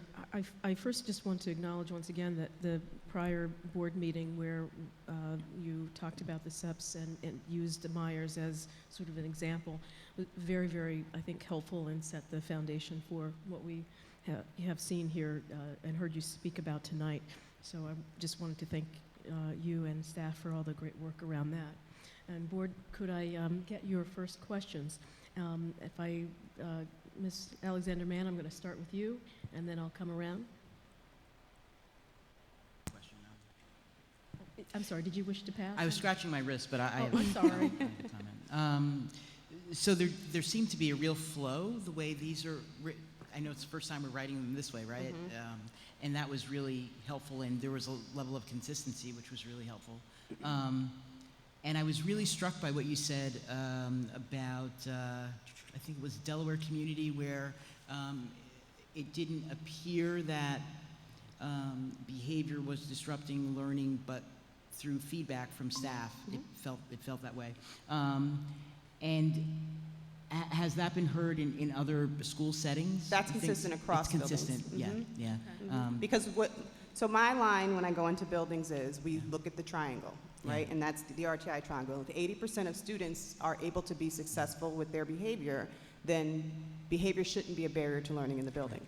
Right. And in most of our buildings, we are at 80%, 85%, 87% of our students can come to school every day and do absolutely what they need to do with the Tier 1 structures they put in place. However, the needs of the remaining, 15 to 20% of students who fall into that, and it's really less than that, to that Tier 2 to 3 category is really felt by the building. Yeah. Because those students in the past may have gone off to alternative programming when we had it at the elementary level, but now we push those resources into our school buildings in the form of behavior specialists, social workers, and school psychologists to provide the supports and interventions those students need so they can remain at the elementary school building. Right. And we're still making that shift to how do we effectively support those students and have them experience success, even if they need more because they're Tier 2 and Tier 3 students. Yeah. And so we try to get our staff to think about it just like we think about reading intervention or math intervention. Even though that child may need more, they should be successful with the more that we're giving them, and we're not quite there yet with Tier 2 and Tier 3. When it comes to seeing actual change take place, like I'm very impressed with Scholar Achievement Academy. They have the restorative justice circles and just all of these different techniques, and it's evident that there's a lot of work trying to make sure every child is successful. In your experience, in order to see that change take place, what's the timing in your experience, the time that it would take for that change to take place? I mean, I've seen it happen in a year in certain buildings. It really depends on the capacity of the staff in that particular setting to do that work. It depends on the systems that are put in place. And so we had one building in particular that I would say in a year and a half's time, people could talked about how they could walk into that building and it felt different, like just by walking into it. But what had occurred in that building was systems were put in place. Communication was impeccable between the leadership, the support staff, and the teachers, so teachers didn't feel out of the loop in terms of what was happening with students, because a lot of times the breakdown around behavior in schools is that the communication isn't there. And so one person doesn't know how the other person has helped or addressed this particular student's behavior. People don't feel supported, and that breeds different types of feelings. But in places where stakeholders have a space to communicate regularly, a clear system that they refer back to, and consistent implementation of that, they've been able to see growth and progress. Great, great, thank you. Oops. Dr. Shatur? As I mentioned the last meeting with the Myers SEP too, that once I understand it, it flows so beautifully and it's consistent. I would still like to have an idea as to how the performance index is calculated. Just so that how does it relate to, okay, kids learning this, how is assessed in some way, how does that make it into a performance index? And having that information available to parents would also be useful, so that how the kid is going to be assessed, so the mentors or the parents can sort of help with whatever goes into improving that number. Having said that, with the TOAST SEP, the math, I think this must be an inadvertent error. The math section where the SEP goals for mathematics are listed, you say that you will increase the median growth for pretty much all the subgroups, and then you call out all the subgroups with their performance index, and the Hispanic population is not mentioned there. And if you look at the baseline metrics, the Hispanic population is the lowest performance index, so they definitely we should have some number there saying they'll go from 35.7 to what? They should have all of them, because TOAST is only identified for students with disabilities. However, you have a target for every single subgroup in your building, and so I required the schools to put that in there. So it may just be something that got cut off that we need to make sure is in there. And I'm going to look to Kent Baker to back me up. But your performance index is really a calculation of your level 2s, 3s, and 4s. And that's how they arrive at that number. That's the simplest way that I can put it without going into all the other pieces that may play out. And so each level 2, 3, and 4 is worth a certain number of points in this particular formula, and your level 1s are worth nothing. And so we've always communicated to our schools, our goal is at minimum for students to be at level 2 proficiency or above, because level 2 calculates in the performance index. And so when you have a performance index at a school that's at a 38, you have to think about the number of students who are in that subgroup, that are generating those scores, and then the types of scores that those students are receiving. And so it should be a red flag to you if you have a subgroup that's getting a 38 and you have a subgroup that's getting 120. Well, what do we need to do differently for that subgroup? And that's really what the Targeted Support and Improvement Status has really shown a light on in terms of how they've chosen to identify schools. I mean, when you look at across the different SEPs, every school has a different identified need, and the action plan is targeted exactly to that. And so all this is on board doc, so people can pull up their own SEP for their own school and see how they fit in their kids' education at that school. Yeah. I really like the way this is laid out now. So thank you. Agreed. Thank you. Ms. Kretschy, would you like to go ahead? No, I'm good, actually. Thank you. Ms. Wilson? Thank you so much. The steps were outlined, as everyone has indicated beautifully. The word that came to mind was strictly like alignment across the district, but then every school was very much self-examining and diagnosing things that they wanted to see improve in the school. Things that jumped out to me specifically were the focus on chronic absenteeism, and also I'm just curious as to how we're going to make this like a community-wide discussion.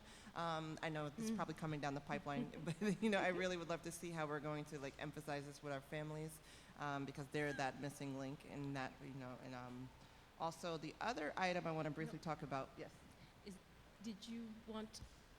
So you're going to a second point? I'm going to try to no, keep I didn't you need, you that's didn't want any coming. comment on that? No. Okay. No, it's fine. Okay, And I'm sorry. the other thing that that jumped out to me I apologize. The other thing that jumped out to me was specifically at Arbor Hill, how they even parsed out between males and females the differences in disciplinary actions. And to me, that's sort of this, again, that inward introspection about what are we doing, how we're problematizing that. I thought it was excellent. Madam President? I just had a quick question about the way we are using, on the topic of chronic absenteeism, whether we've been careful to work with all of our buildings to make sure that all of our communications around that feel supportive and not punitive. That's been something I've heard from a number of families over the years, that the letters that come that say your student hasn't been in school feel punitive. You're going to be in big trouble because your kid didn't get to school, rather than supportive. How can we help you figure out what the challenge is to help you get your child to school? And I'm wondering if we are working from the district level to ensure that those communications from every school are consistently positive and supportive in tone rather than punitive. Dr. Wilson-Turner, would you mind restating that question if you heard it? It was a little difficult. So the question, as I understood it, was how are we working as a district to ensure that the communications that come from our schools around the attendance concerns are supportive and not overly punitive? So to that end, what I will say is I think a lot of what happens before those punitive letters come out isn't maybe documented in that positive supportive letter. So, the attendance committees that currently meet and have, there are phone calls to reach out to families as to why students aren't present. There are home visits to reach out to families as to why students aren't present. And there is a tracking of attendance over a period of time. So, there are tick marks that they're looking at. Okay, has this child been absent 2 times? Okay, now we're going to do the phone call. Child's been absent 4 times. Now we're going to do this. We're going to do this. And so I think it's a point well taken that sometimes that last letter that, we've done all of these things. Now we're at this point where we're kind of saying, now we're in trouble because we're at that 10th day or that 15th day. So it is something for us to consider in terms of how we continue to relay a message of support, even though we're, at a point of crisis at that time. Great. Thank you. I don't think, I'm sorry, Ms. Savage? Oh, okay. Sorry, I'm good. Okay. Thank you. So, and I just wanted to add, I really, again, I agree with my colleagues on the sort of smoothness and the clarity of these plans. I will say in a couple of cases, I felt a tad overwhelmed. Even, say, for TCCE, they were not required to submit this plan, to the state, but there's a lot of stuff in there. And so it worried me just a tad because the nice part about the Myers and some other pieces was the sharp focus on the issues. And I know that, Mr. Rivers and others are really working very hard over there trying to, make sure and they've got different grade levels. So there's a lot going on, but I was overwhelmed for them. And to my same point, to some of my elementary principals, some of our buildings are overly ambitious and love to plan, right, and have really good ideas, and really getting them to, believe it or not, scale back some of what you saw.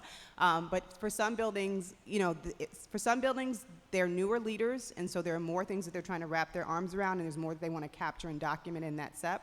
And so they'll have to make those revisions to that living, breathing document as they go on and see how those things happen. In other buildings, it's actually a reflection of the fact that principals relinquish those different tabs to different subgroups in their building, and those subgroups got excited about the work that they want to be able to do and to take on. And so to that one principal, I said, don't you want to scale that back? She goes, nope, that's their work. And I told them it's a lot. And so as a living, breathing document, they're going to have to go through and see what's manageable, what's meaningful, what's going to have impact, and be able to scale back. And so with this being our first time through with this new process, I think we're going to go through a similar process that we went through last time. They're going to get familiar with what's in there, familiar with what's manageable, and really what's impactful, and I think we'll begin to see that refinement. One of my principals said, well, can you look at it as a 5-year plan? I know it's a lot, but I want to be able to kind of have all these pieces in there. And so they really do, what I really appreciate about them is they really do value the SEP now. It really is central to their work, and it really is a metric that they use to kind of guide their improvement throughout the year. Absolutely, and you can certainly see that. Madam Vice President, if I may. Yes. Specifically with regard to TCCE, we know that the needs at the school are very comprehensive. And so Mr. Rivers has done an excellent job in working with his BLT in order to distribute some of those responsibilities. So while it may seem as though it may be a little overwhelming, he has done exactly that with the distribution of those responsibilities. It is not he himself doing every single item. It's been distributed among the teacher leaders that he's been able to develop. And then the other piece is, as we look at that cycle of continuous improvement, there will always be that opportunity for mid-course adjustments. And then if those goals need to be changed or moved back, they will have the flexibility to do that. But trying to create the vision of where we need to be at the end game, you know, I'm always talking about, just as our children need to see the end game, our adults need to see the end game. So knowing where that goal is, knowing exactly what we're trying to reach, being able to distribute that leadership is extremely important.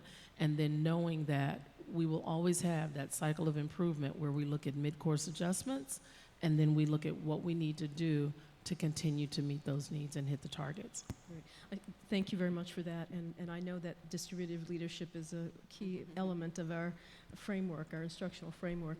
I think for me, I just feel that, you know, you also want schools and all the stakeholders, parents, teachers to have successes, and you want those successes to be sustainable. And so that's really where I was coming from with all the overwhelmingness, but that's me. I know they've got it over there. You know, what a great team. So thank you, though, for that clarification. Board members, do you have a second go-round of questions? You good? Okay. Good. Ms. Savage?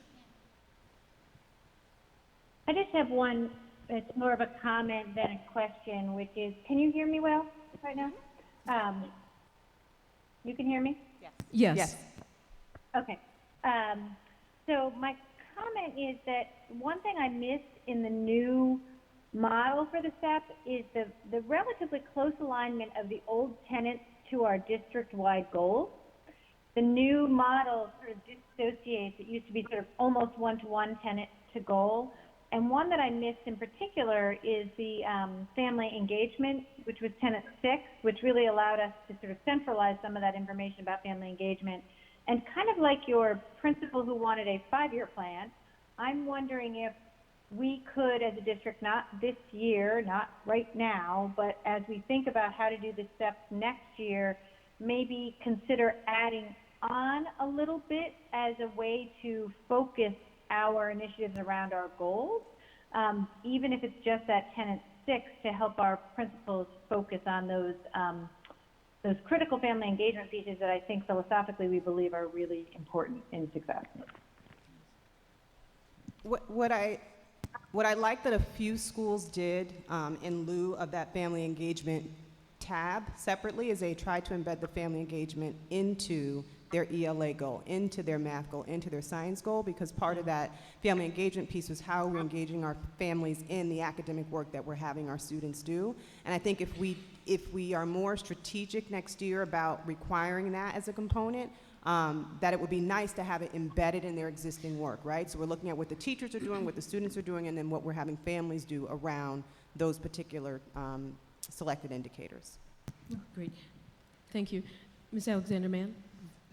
It's my understanding, Dr. Wilson-Turner, that the way the SEPs are written now, there's a component of meaningful participation. Is that and when I looked at, I would love to see more parents involved, you know, but I did want to point that out, that while it's not different than it was last year, there's that meaningful participation piece that's supposed to kind of also cover it. It does, you know, but more in the writing of the SEP is that meaningful participation piece, which is hard, you know, based on the amount of time the SEP is required to write. But it was nice to have that piece particularly required for the TSI schools to explain what the stakeholders wanted in the plan and whether the plan actually captured that or whether it was an appropriate place for that. I thought was a nice piece.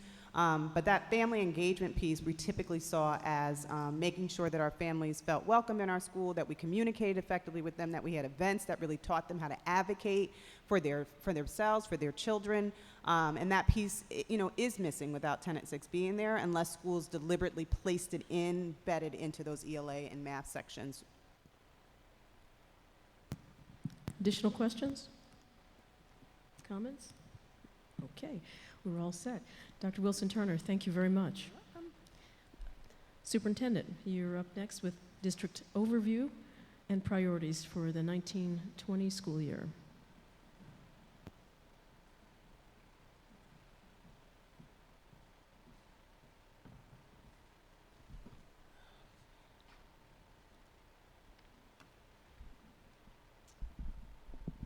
Good evening, members of the board. I would like to take the opportunity now to share with you the results from our retreat and what we're looking at as we're moving forward with our goals and priorities for the 1920 school year.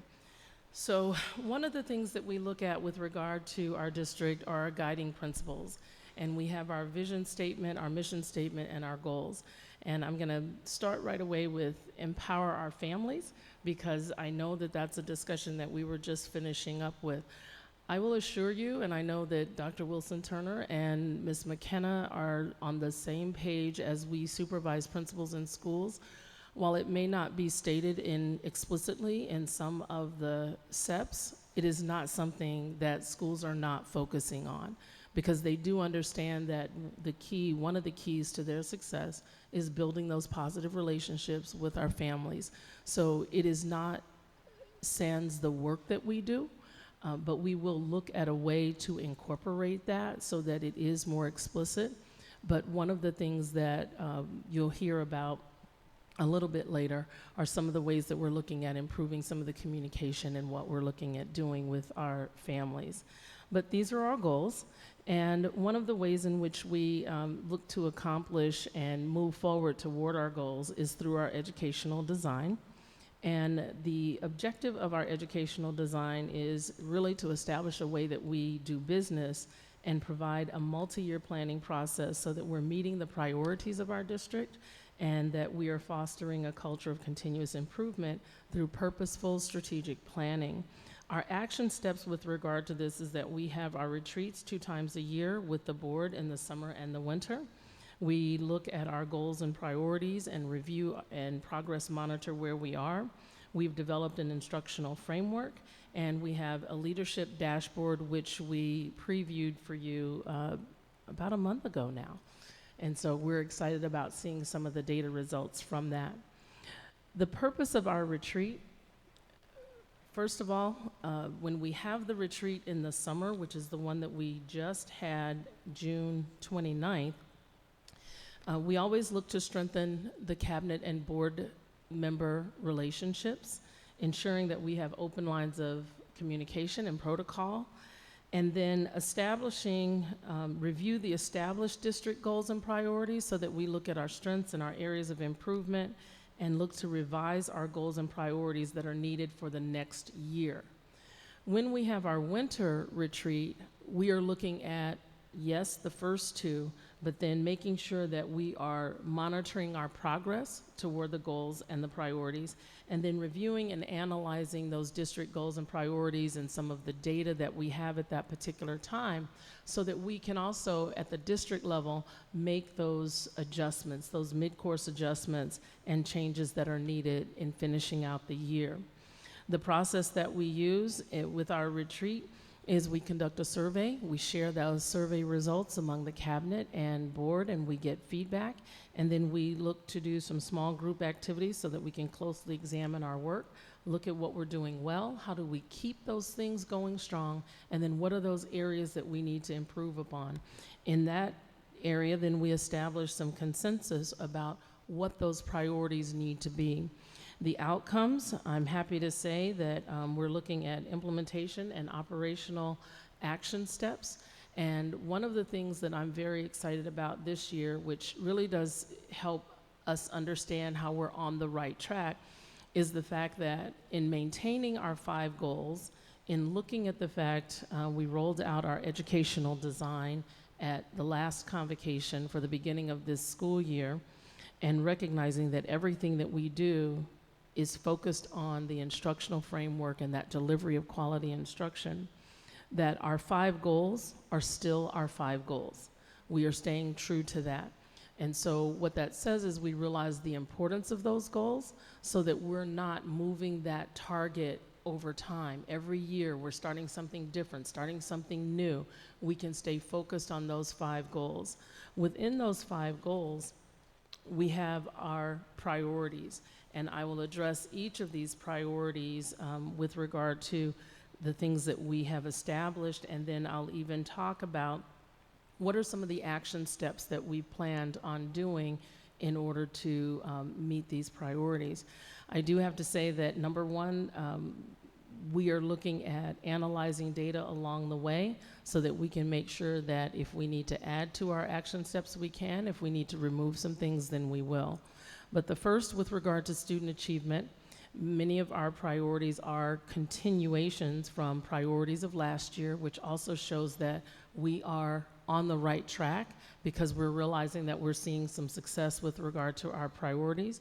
We have social emotional supports for our students, looking at pathways for rigorous instruction, and also looking at the facility needs through the high school rebuild and the middle school configuration. So things that we're doing with regard to our action steps. This coming fall, we will have an attendance campaign, and so we're really excited about that. You will see some of those documents starting to surface. They will be all over the city at our bus station, at the bus stops. We'll have attendance matters all day, every day, and that's the motto that we have decided upon. Through the process of developing that, we had adult input, student input, some community input with regard to that. And it's simple, it's straightforward. Attendance matters all day, every day. And so within that, we have door knockers that will go out. We have postcards that have been made. It is outstanding to see that. The other component at the schools, we have incentives for students that have positive attendance. We're looking at ranges of attendance as well as high attendance. Meaning 0 absences, 0 to 3 absences, 0 to 5 absences. So there'll be ranges that will be recognized at the school level. I am very proud to say that thanks to Dr. Wilson Turner's outstanding presence at our Back to School Safety Community event, DA Soares has offered to donate 88 bicycles for us as attendance awards, and I shouldn't say awards, attendance incentives, so that once a quarter, each of our schools can give 1 bicycle to the boy or the girl who has the highest attendance. So we thank him for that. We are looking at making sure that we are consistent, and President Savage, this addresses your concern with regard to the communication. We are looking at consistent communication at a district level, revising those templates. What do they look like when they go out? How do we personalize them? What are some of the things that we need to contain in those letters to help provide parents with support? Again, as Dr. Wilson Turner stated, what leads up to those letters, and making sure that we have made that communication with parents and with families with regard to when 2 absences or 3 absences or whatever those numbers are that we determine, when is that contact being made and what is the type of contact that's being made. So we're looking at making that more consistent.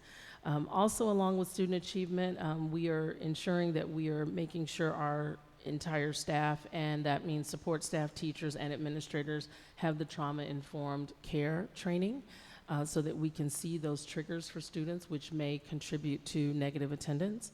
Restorative practices so that kids can stay in school when discipline infractions may happen. We have a safety and security campaign that's coming out, and our slogan for that is speak up, speak out.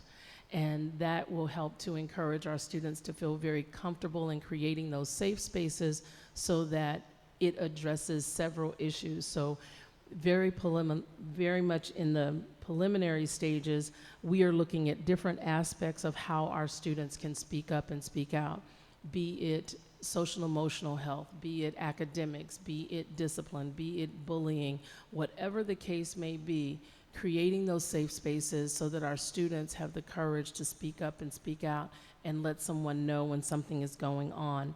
When we talk about our accelerated programs and ensuring that our students are prepared, of course, we are still looking at literacy is the foundation. So we are absolutely focusing on the best practices for literacy at the K-2 level, looking at our STEM and STEAM programs, also looking at our acceleration and enrichment policy, which you know will come back to you after we work through some of the criteria and comments from the board from the last presentation. We want to make sure that we capture that and that we bring that forward. Also, when we look at our facility needs, looking at addressing our concerns in a timely manner, we have an internal work order process, and some of those items are behind schedule. We should have had some of those things done by now. So we're taking a closer look at how long do we have outstanding items? What is the turnaround time on those items? We have a priority of safety first, and we want to make sure that any items that impact safety and well-being of our students, health and safety items, are handled first. So we also look at our fiscal responsibility with regard to our facilities, making sure that we are putting the resources where they need to be in a priority manner so that we have facilities that are conducive for learning so that our students can have the best possible learning environment that they can. And then as we move forward with regard to North Albany and looking at that school transitioning to a middle school, what does that feeder alignment look like? And how do we ensure success of our students based on those systemic pieces that we put in place that don't put up barriers for our students and help us keep our focus on equity and access for our students? Our second goal, looking at the delivery of quality instruction. We want to make sure that we are implementing our equity policy and looking at it through a culturally responsive lens. We talked earlier in some of our previous presentations with regard to having equity teams at each of our schools, and we do. We have a district-wide equity team, and again, we're looking at, this is kind of twofold. We're looking at how do we engage parents in meaningful ways with regard to looking at our policies and procedures and the way in which we do business so that it is done with an equity lens and a culturally responsive lens. So we are also looking at the culturally responsive best practices as well. Looking to make sure that we have a clear progress monitoring tool and protocols within our data teams, and this looks at our second priority of how we are continuing to develop and implement and enhance monitoring and the use of data. Many times we have the data, but taking that deep dive to understand what that data is telling us and what we can do to make a difference in the lives of our children is extremely important. And so how are we progress monitoring our professional development that our teachers are going to? And how do we see the evidence of what they participate in?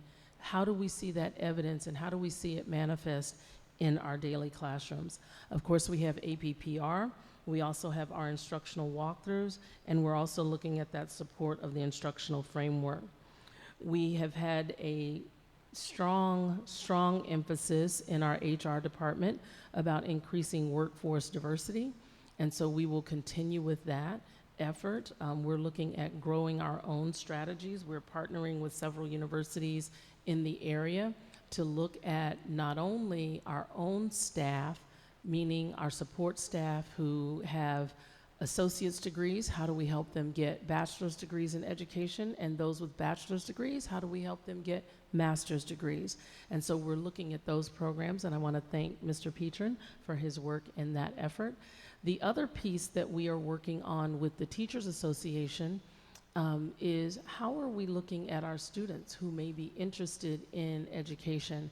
And in working with our Teachers Association, there are some programs through NYSET that we have been just scratching the surface on what does that look like to have students who are interested in education looking at teacher education programs. That's a longer haul because, as you know, they have to finish high school and finish college, so that's a longer haul. But if we are creating that interest here and now and then encouraging them to be teachers, then hopefully they will come back to us, because we would love to have a partnership with whatever university they choose to attend so that they can come back and have jobs here in our city. Our next goal in looking at increased capacity and accountability for our leadership, we are definitely talking about now not just increasing the workforce diversity, but also strengthening that workforce diversity. And this is the continuation of just that recruitment, but how are we onboarding and training all groups of our employees and doing that in a consistent manner? Utilizing exit surveys to gather actionable feedback to inform our recruitment and retention efforts, and then the best practices for building district leadership and building positive work relationships. When we look at our next priority of implementing distributive leadership models, this is something that we are working on with our administrators this year. This will be a focus. How do we embed CRE in the practices of professional development and distributive leadership? Also making sure that these things are at the forefront of the conversations during principal and director check-in meetings with the supervisors, and also following up at our monthly principals meetings and district administrators professional development meetings. We also look to have differentiated leadership support to meet leaders where they are and then help them improve their practices based on research. Goal 4, empowering our families. This one is huge, because part of it is engaging a community in a different way, which communities may not be accustomed to.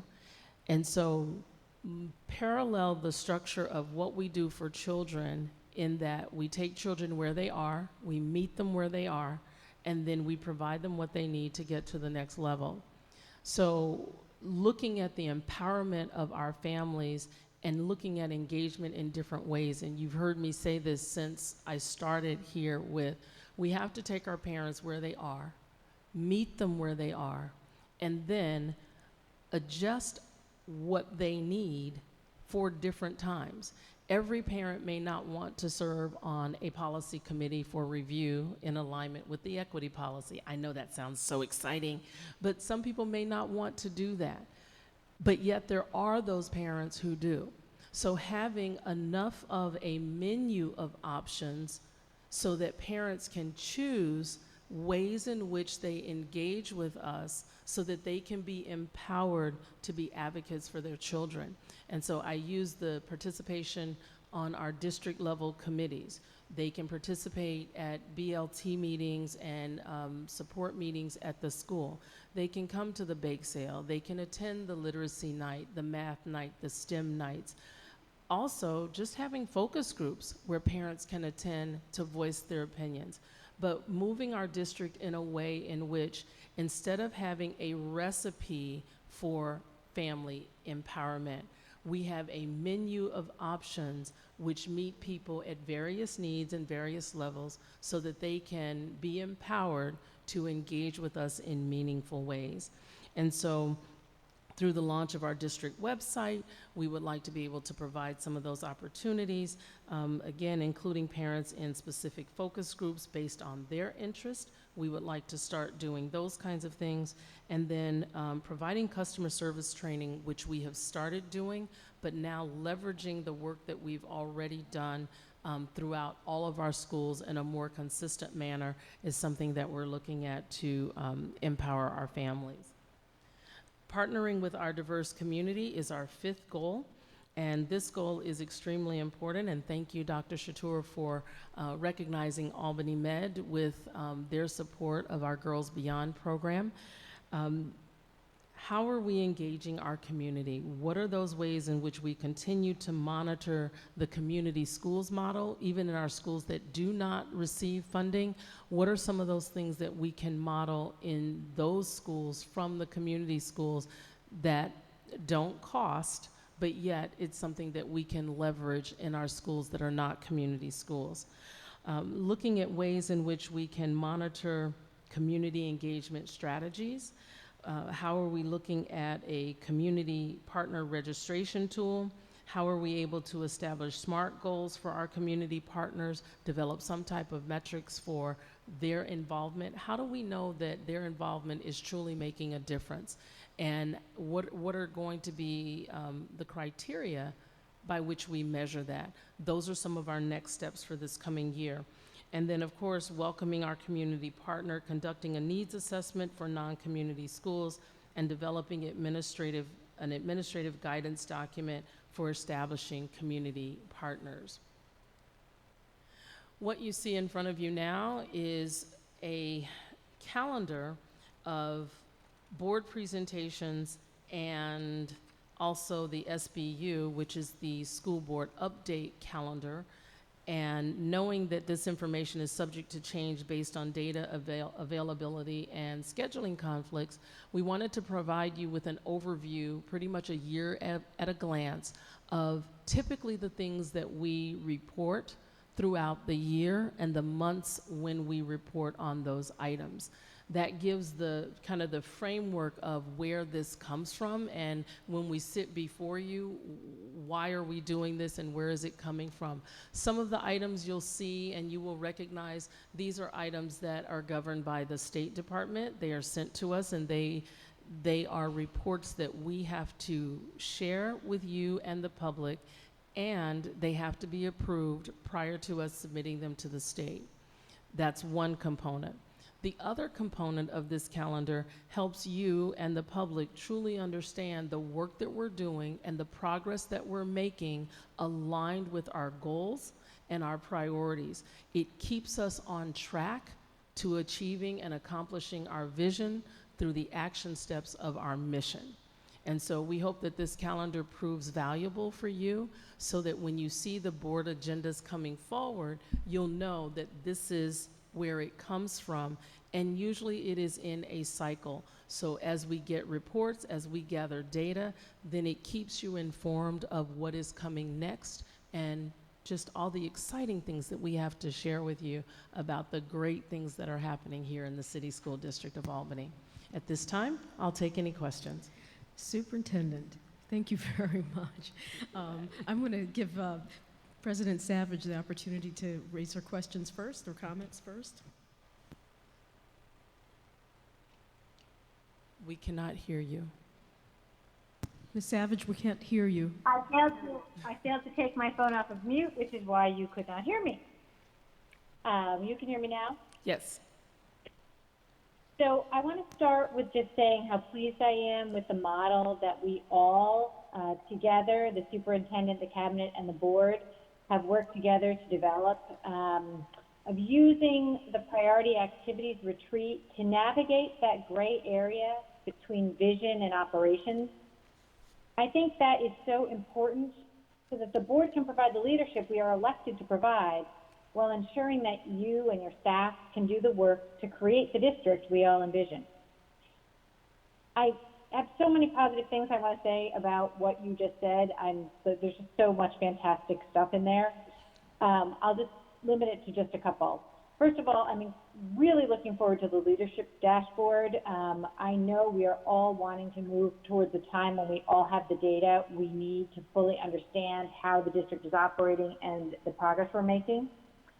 That's my first positive comment. The second one is, I love Speak Up, Speak Out. What a fantastic message for our students, and so consistent with what we want to see our students empowered to advocate for themselves and their communities. And then my last one, I know you know what I'm going to say. I am incredibly thrilled to hear that the model of supporting our students towards becoming teachers has evolved from a dream that we've all had to now something we're at least seeing as something we're actively working on. You know that's been a priority for me for a long time, and I know, like you, that it's a long haul, but I also know that the children who were seniors in high school when I joined this board would be teachers today if we had that strong program 5 years ago. So those are really my comments. It's all positive. I feel like the way we're working on this together has made a real difference in my ability to understand the way the district works. And I look forward to seeing some of the many things you talked about today become reality over the next year. Thank you. Thank you. Very good. Let's see. I'm going to start with Ms. Alexander-Mann. Anything? Okay. Dr. Chatur. It's all good, whatever she said. Except I'm appalled that you think nobody would want to be in the policy committee. It's such an exciting place to be I can't in. understand it. I totally enjoy being there, and I think it is one of the most exciting committees that we have. Ms. Wilson. Thank you so much, Superintendent. You really said it all. I find this to be an excellent instrument to guide us as we're moving forward, especially for the public. And again, to your point about having the outline of the meeting so people can have an understanding of our cycle is really important. So thank you for that also. My question going back to the absenteeism, and I love that slogan. Wow, rhyming, amazing. But the question I have about it is really, do we build a piece in to recognize people who turn themselves around?